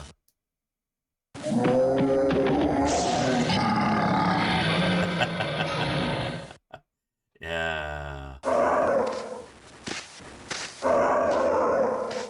Good stuff. Dinosaurs from 250 million years ago can be brought back to life in Eyewitness Virtual Reality Dinosaur Hunter. Yeah. Make your way to the dinosaur excavation site immediately. Once there, it's your task to travel deep beneath the surface of the Earth to search for fossilized bones and to bring long-dead dinosaurs back to life. Yeah. Go to the dinosaur excavation site without delay. Anywho, so yeah, this is in the same pack as the other one, and there's still, like, there are bits of this that I've not really seen anywhere else that are good for explaining certain concepts. So when I've done these, you know, when I've done streams like this in the past, and I've tried to... This is... Oh, man, I need to grab this particular moment right here. But yeah, when I was explaining, like, dinosaur chewing in ornithopod dinosaurs, and iguanodontians, iguanodonts and hadrosaurs. This is basically like... Oh, man, this is great. This is great. Here, hang on a sec. Let me grab another visual aid, and I'll be right back to help explain this.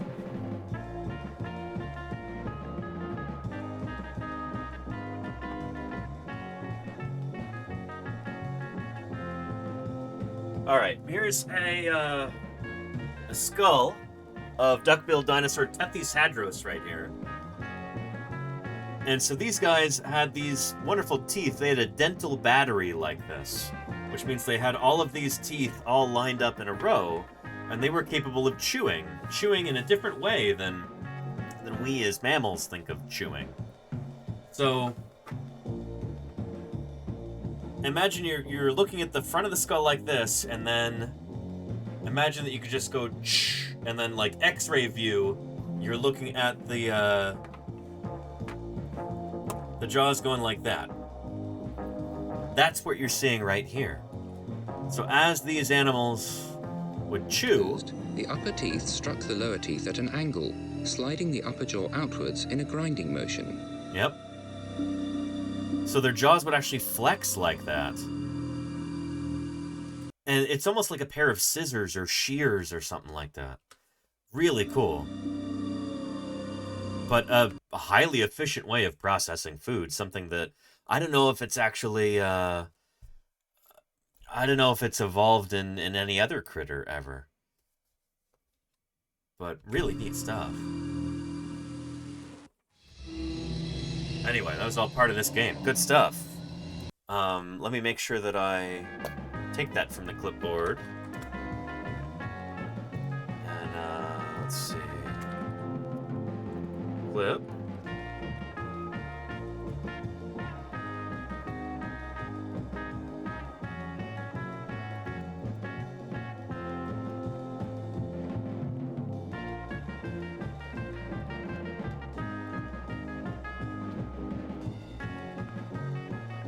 There we go. And archive. Excellent. We need more eating animations like this? Yeah, Lenina. Anyway, superb.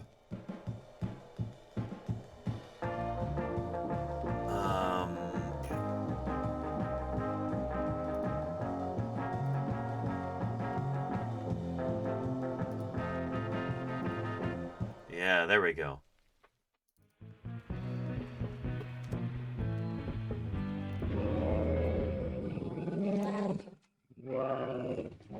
So this was the like 2 medicine formation level in the 3D Dinosaur Worlds add-on to that game, or companion game, or whatever you want to call it. They came in the same pack.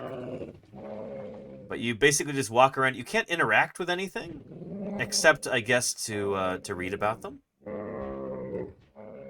But you know, you're like the ghost of Christmas past.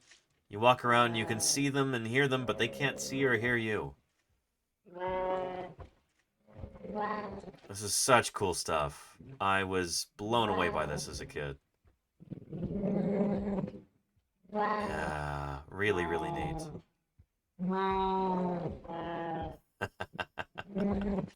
Yeah. And I particularly loved it because you could just enjoy the models of these animals. You just drink it all in. You don't have to run around and collect coins or shoot anybody or cause any kind of trouble. You just get to observe them. It's like bird watching, but with non-avian dinosaurs. Yeah. Hang on the cliffside with the pterosaurs? Yeah, Castle Dreamer. It was cool stuff. Really cool stuff.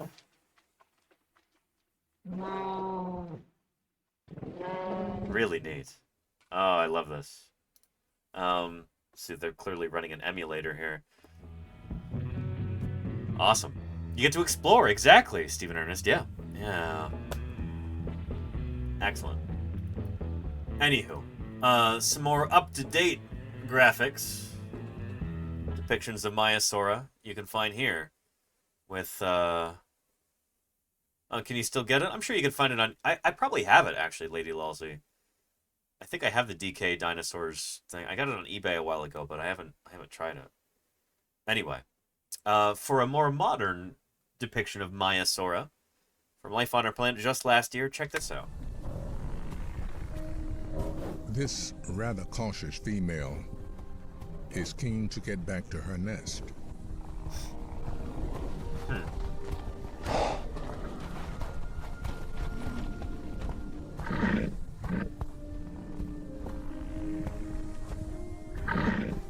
MAIASAURA means good mother. It's a nice depiction there. Like the other females, she has made her nest in an enormous colony.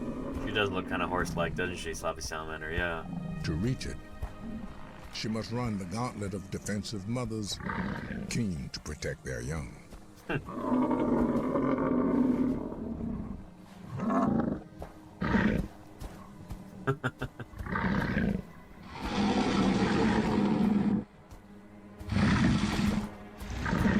And avoiding one aggressor, she strays too close to the next.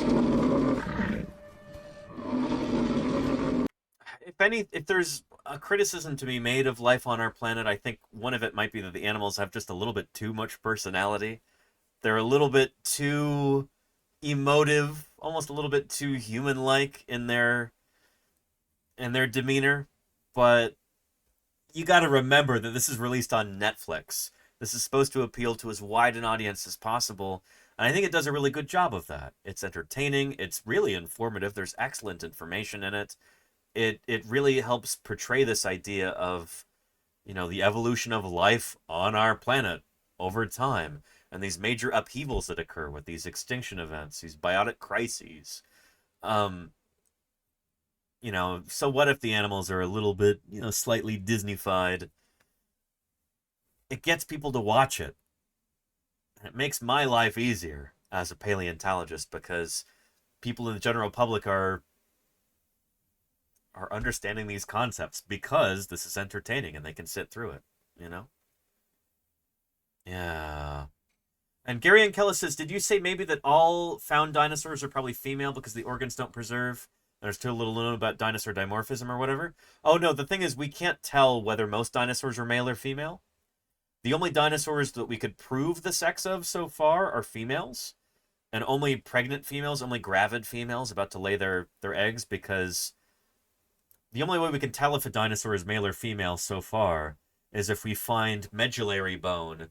So it's like a ring of tissue inside some of the limb bones that show that a dinosaur is about to lay eggs. And if it's about to lay eggs, then obviously it's female. So I made a joke at some point about how, well, shoot, the only dinosaurs that we can prove the sex of are female, so maybe all dinosaurs were female. Strictly speaking, we don't have a way to disprove that yet. But there probably were male dinosaurs too. We just can't prove it yet. Yeah. Does that make sense? I hope that makes sense, Gary and Kellis. Yeah. And Starling Fan says, I thought all animals have personality. I saw a vid recently of a turtle tortoise. No, yeah, absolutely. Well, I don't know if all animals have personality. Do barnacles have personality? Do corals have personality? Do sea anemones have personality? Maybe. I don't know them well enough. Maybe they do. But the actions and reactions of these animals, they almost feel like people in a way. I don't know.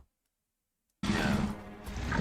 Mystical Whim says, how do you have a baby if there are no males? Well, there are certain species there are actually a lot of species of animal where they don't really do the male-female thing. They're either hermaphroditic or all of them are born female, and then later in life, some of them become male, like Cobidae or California sheephead, two kinds of different ray-finned fish, related, of course, to each other. They're good examples of that. Yeah, despite what,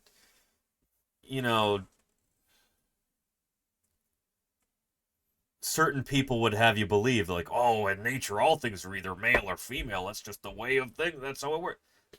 Nature's far more complicated and interesting than that, Don't get your biology from somebody like J.K. Rowling, because she does not know what she's talking about. I'll show you an example. Here.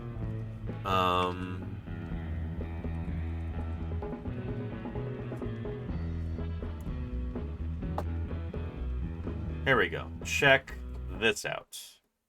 Kellis, well, like, most of the time biological sex in humans is chromosome derived, but I think there are exceptions to that.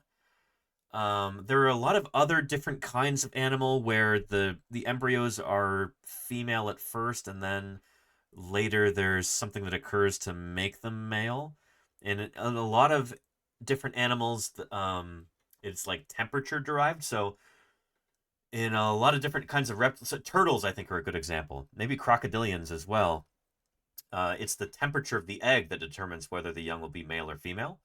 But for mammals, it's usually chromosomal, although I think there might be exceptions to that too. The point is, when we're talking about like different sexes in nature with different animals, or plants too, are probably even crazier, there's a lot of interesting things going on. Like, it's just, there's so much that's so varied and diverse and frankly beautiful about that. Makes the world a more interesting place. Because I guess for Kabadai and California sheephead and other species of wrasse, it's an interesting way to kind of ensure fitness within the population, where like only when a female gets to be old enough and is good enough at surviving to acquire enough food and everything to grow really, really large, only then does she become a male who breeds with all the females in his new territory. And so you're kind of ensuring that, like, the genes that are really, really good for surviving and getting big in that territory then get spread throughout the population. So far, the only dinosaurs that we know are either male or female. We can only ever prove that a dinosaur is male or female if she was female and if she was about to lay eggs. That's the only thing that really, like, lays a signature in the bones that we can find. You know, 95% chance that you had male and female dinosaurs, but maybe, we can only prove that a dinosaur is female. We haven't been able to prove that any dinosaurs were male yet, any non-avian dinosaurs. Maybe all dinosaurs were female. Or something, I don't know. Yeah. But yeah. Interesting stuff. How did we get on this? Oh, let's get back to MAIASAURA here. From Life on Our Planet.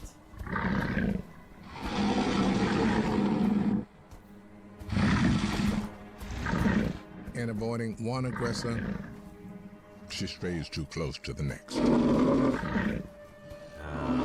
And Cast the Dreamer says, I read that the medullary bone in that one specimen could also be interpreted as osteoporosis. There are some paleontologists who think it might be. My undergrad advisor, Dave Verricchio, is very skeptical of the whole medullary bone idea.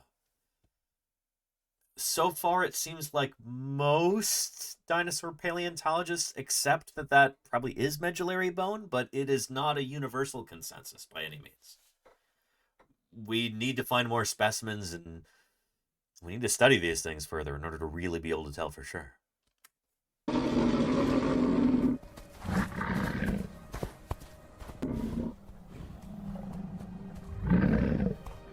At last, she reaches her own nest. Those babies.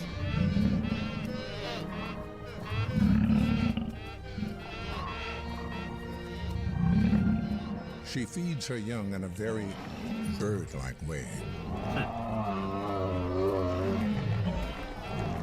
Yeah, so this, to go back to our book here, In the Presence of Dinosaurs, there's something that I remember from this that, I think was a really neat bit of speculation here with duck-billed dinosaurs and their babies.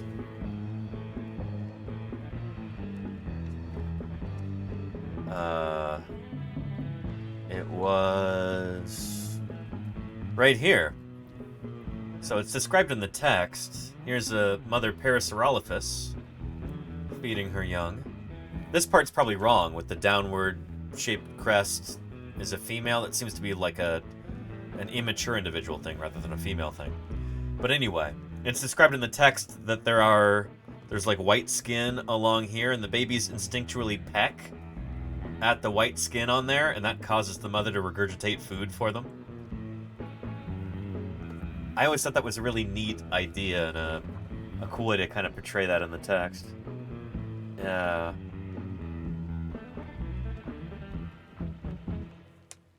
On the bold white eye and snout rings of the female are imprinting devices, helping the young to bond with their mother from the moment they hatch out. It's a neat idea, too. This is speculative stuff, but it's trying to, like, paint a picture for what these animals may have been like. And, it's all plausible. It's neat stuff. I need to reread some of this. This is just lovely. I really like it a lot. Yeah. Anywho. Yeah. And thought Pseudocristatus was the largest of the Parasaurolophus species? I don't know, Salamander. I'm not sure off the top of my head who's biggest. Some of the species might not be different from each other, too. Like Walkery and Tubuson might be the same thing. I forget. I think some of these have been synonymized, if it's turned out that they're coeval, that they lived at the same time and same place. Yeah. And don't some gulls have a red mark on the bill that's for a similar purpose? I don't know, Kennedy. I know some gulls do have a red mark on their bill. I don't know if it's thought to be for the same purpose. Yeah. Anywho. MAIASAURA. She feeds her young in a very bird-like way.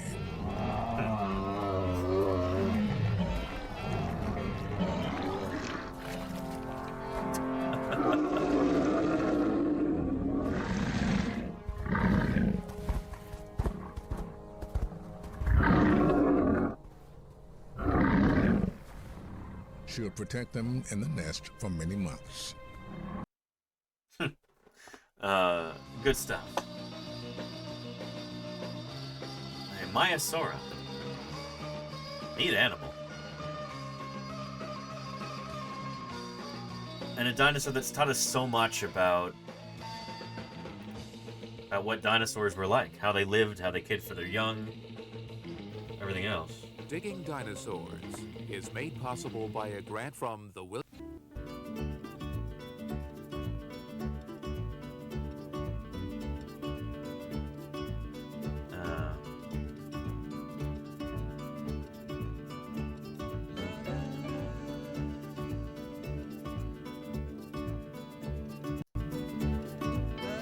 And that is Egg Mountain there. They got a helicopter for this? Holy cow. This, I think, is supposed to be like a tie-in to Jack Horner's book, Digging Dinosaurs, which is largely about It's hard MAIASAURA. to imagine that this dry, dusty portion of western Montana was once a lush marshland. But 80 million years ago, this was dinosaur country. Today, a fossil dig team searches for evidence of these ancient creatures. The meticulous process of cutting through layers of stone and sorting through rock fragments has uncovered a rich new find of dinosaur fossils, as well as information about the day-to-day lives of these extinct animals. At this Rocky Mountain dig site, organized by paleontologist Jack Horner, the most important find is the discovery of a nesting ground of ancient dinosaurs. This is from 1987. 80 years ago, this area was a dinosaur nesting ground. And what we can see from the nests and the rocks is that we had thousands of square meters of area covered with nests. And these were nests of duck-billed dinosaurs. And these duck-billed dinosaurs, what they did was they come in and they would scoop out a nesting area. Kind of like you saw in the previous pile video. up a bunch of mud and scoop it all out, lay their eggs in it, cover the eggs with vegetation, which would ferment and incubate the eggs. We know that when the babies hatched, the dinosaur was a little over a foot long. And so cute. We can tell by the nests that we get that the babies stayed in their nest until they were about 4 feet long, in which time the mother probably threw them out of their Longer nest. than this. And then the babies stayed with the parent and probably all of the parents stayed in a herding situation.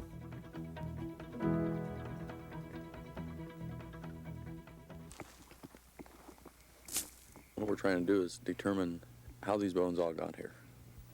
We think it was a mud flow, a volcanic mud flow. Whether the animals were killed prior to the mudslide and were just laying out on the surface and then picked up and moved in here all in one event, or whether the event actually killed them, whether there was a volcanic eruption. He might not be talking about the MAIASAURA nests here. I think he's talking about the Camphosaur bone bed, which is right nearby, but it's different. That's where you've got a bunch of adult MAIASAUR that died in the same place. Mount St. Helens.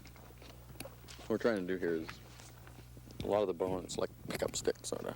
All the bones are just this is the Camphosaur bone bed. To... And look, way back in 1987, mustard bottles there. Well. What we do is figure out which bones have to be taken out first. And what Pam's doing is she's taking what appear to be a couple of ribs. She's what we call pedestaling, setting them up on a pedestal of dirt so that we can get plaster of Paris jackets around them, so we can remove the ribs, and then after that's removed, then we'll get down to that big shoulder blade. Since we have one species, one kind of dinosaur, and by looking at hundreds of bones or at possibly 100 skeletons, it may be possible to tell individual variation. That's what I'm really interested in, is seeing what variation you get within a species of dinosaur. MAIASAUR is one of the few dinosaurs where we can really do that, because you've got enough specimens from the same time in the same place. Is a field map. It just shows the orientation of the bones. We have other maps that have the numbers of each specimen on them, but this gives us an orientation of all the bones. So this is a big thing that you'll see this summer as well, that we'll be doing in the field, especially in Utah. It's here at this small hill that Horner's crew has dubbed Egg Mountain that the first nests of dinosaurs were found in 1978. Yep.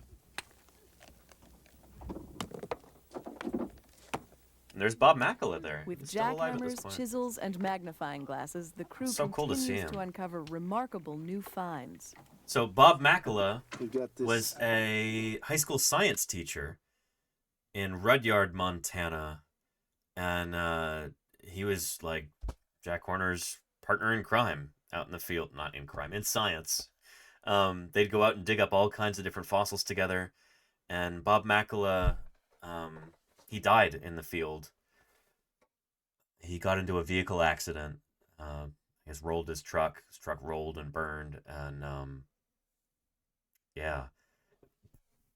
field paleontology is one of the more dangerous sciences. I think Earth scientists have the highest casualty rate among different scientists because we're often in remote areas, usually on sort of unimproved roads. Vehicle accidents, I think, are the highest.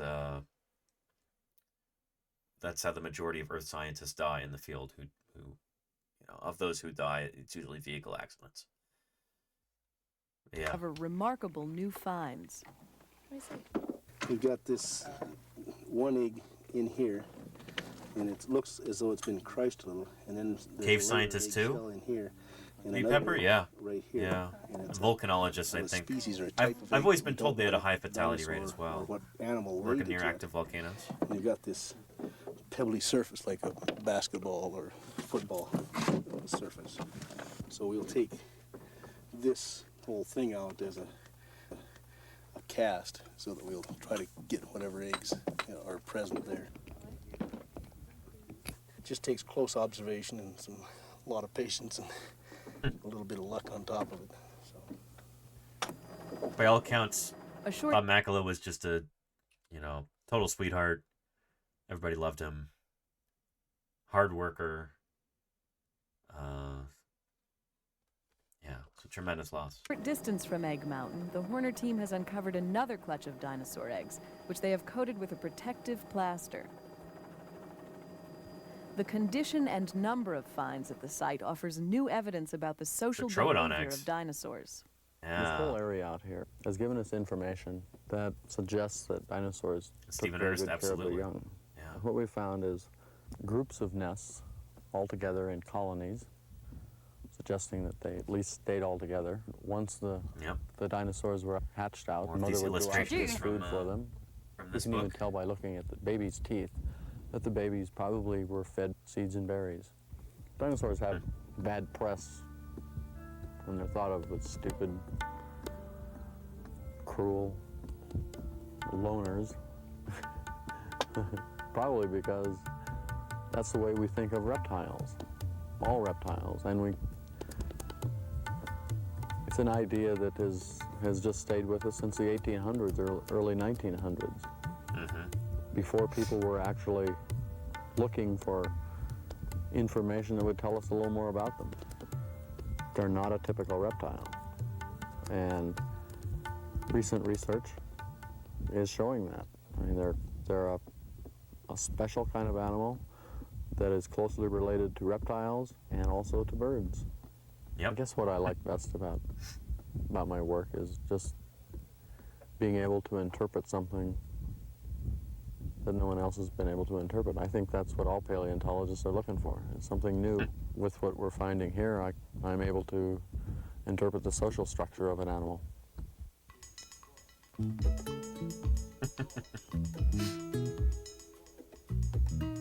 Dark era, absolutely. In Many South Central Montana, cattle grazing country, a dig team from Philadelphia's Academy of Natural Sciences continues to find evidence of life in the dinosaur era. Anyway, this is going to be Peter Dodson's crew, right? Yeah. Let's jump back to... Oh, I guess that was it for MAIASAURA. Okay. Cool. Anyway.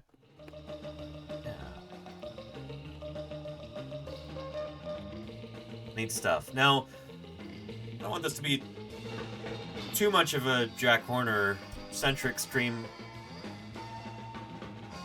although this is still one of his students. Holly Woodward is today one of the world authorities on MAIASAURA, its growth and development.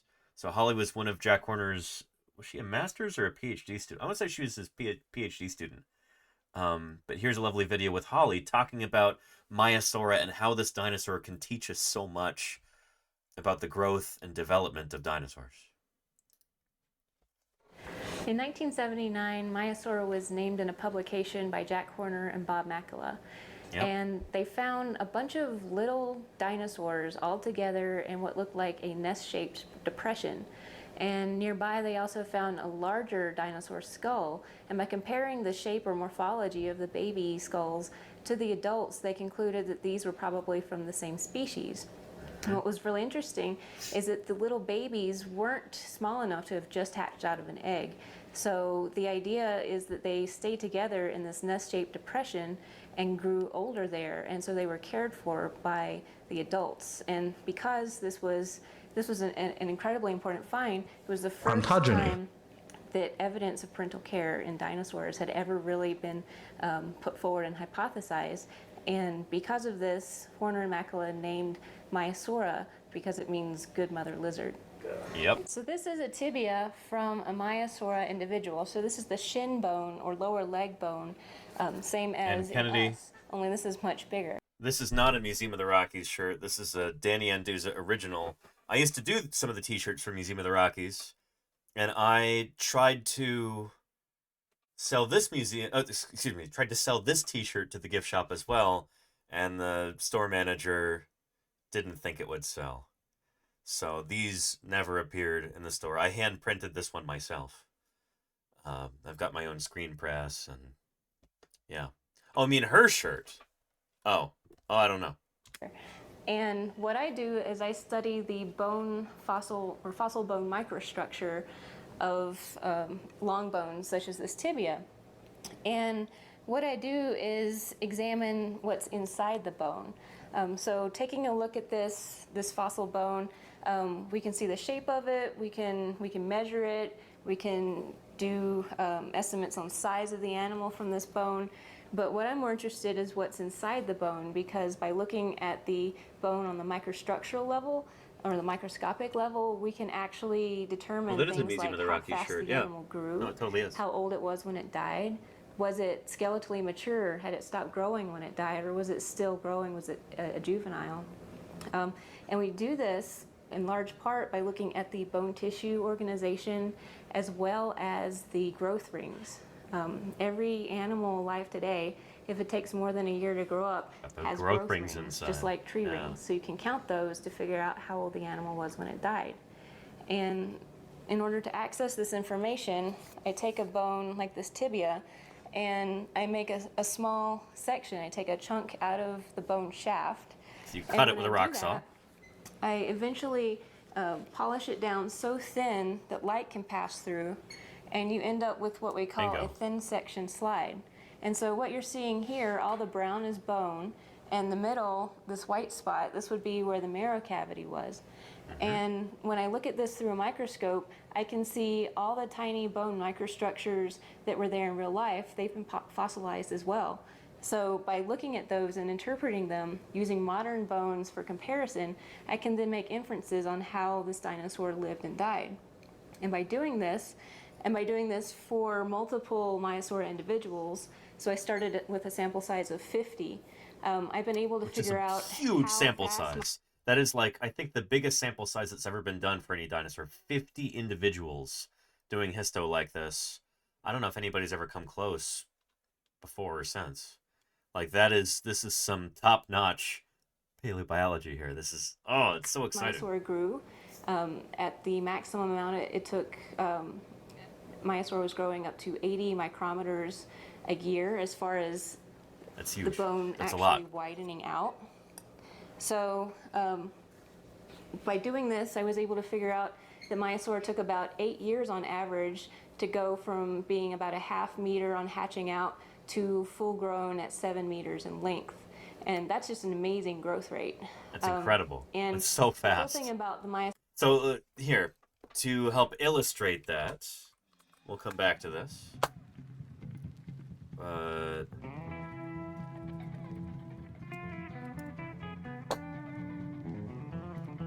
Do that. The tree.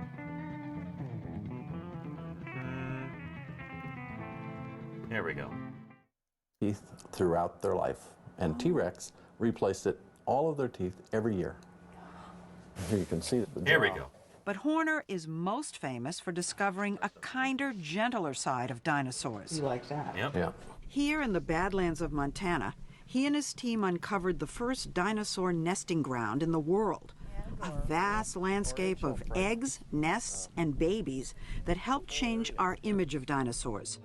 Thanks to Horner's influence, Jurassic Park showed that most dinosaurs were social animals who lived in colonies, and he's found evidence they actually cared for their young. This is the tibia, the shin Here we bone. go. Right. And this is a little less than a month old. And here is the same bone. Of an adult? That's got to be an adult Maiasaur there, right? You know, this one here, little juvenile, tiny, tiny little baby. That's got to be an adult, right? Of a 1-year-old. A 1-year-old. Horner figured out that such rapid... I love her reaction to this. It just makes me smile every time. ...growing baby dinosaurs it is the same one, Gary and couldn't Kelsey, walk at first, meaning that their parents were bringing food back to them in the nest, like birds. That's Maiasaura, His discoveries lent support to a then controversial, but now widely accepted theory that dinosaurs actually gave rise to modern birds. Yeah. So Maiasaura, in a way, helped us kind of understand that, like, oh, shoot, it makes a lot of sense. Birds evolving from dinosaurs. Maiasaura, as I said before, is the sample size is so amazing. We normally just have handfuls of fossil material to look at, but because we have so many Maiasaura, the sample size of... Here, let me go back a little bit because that's really important, the growth rate. And you bet, Gary and Kellis. And yes, Kennedy, all of the items have been purchased from the wish list. Yes. The Maiasaura took about 8 years. I've got my own personal wish list now with some items that I'll need, ranging from super cheap, few dollars, up to a bit more pricey. years on average to go from being about a ½ meter on hatching out to full grown at 7 meters in length. And that's just an amazing growth rate. And the cool thing about the MAIASAURA, as I said before, is the sample size is so amazing. We normally just have handfuls of fossil material to look at, but because we have so many MAIASAURA, a sample size of 50 might not sound like much, but for dinosaur paleontology, it's incredible and actually gives us statistical strength to make these inferences about survivorship, about growth, and about inferring life history traits of these animals. And also, like I said before, we get to access or understand the variability within the species a lot better because we get to see how multiple individuals are growing. Not all animals grow at the same rate, even within the same species. So we're getting a better handle on how an entire species is actually growing. Really cool stuff. Now, Holly Woodward is doing some incredible work on dinosaur histology, growth, development, all that stuff. And if we had a little bit more time here, we'd take a look at some of those papers. But if you just do a search for Woodward, Woodward, MAIASAURA, you'll see some of her publications. If you look in like Google Scholar or something like that. But I've been streaming now for more than 4 hours, and my stomach is rumbling. I'm getting hungry. I'm going to go have some dinner, chat. I'm going to get my weekend started. I've got a bunch of science to do this weekend. I've got preparations I've got to make for field work. I've got emails to send. There's a lot going on. So, we're going to go ahead and wrap up today's stream. But don't go away just yet. We are going to raid into somebody else doing some cool stuff on Twitch. Who else have we got here? Doing some science on Twitch right now. Let's see. Science Streams is on. Let's go right into Science Streams.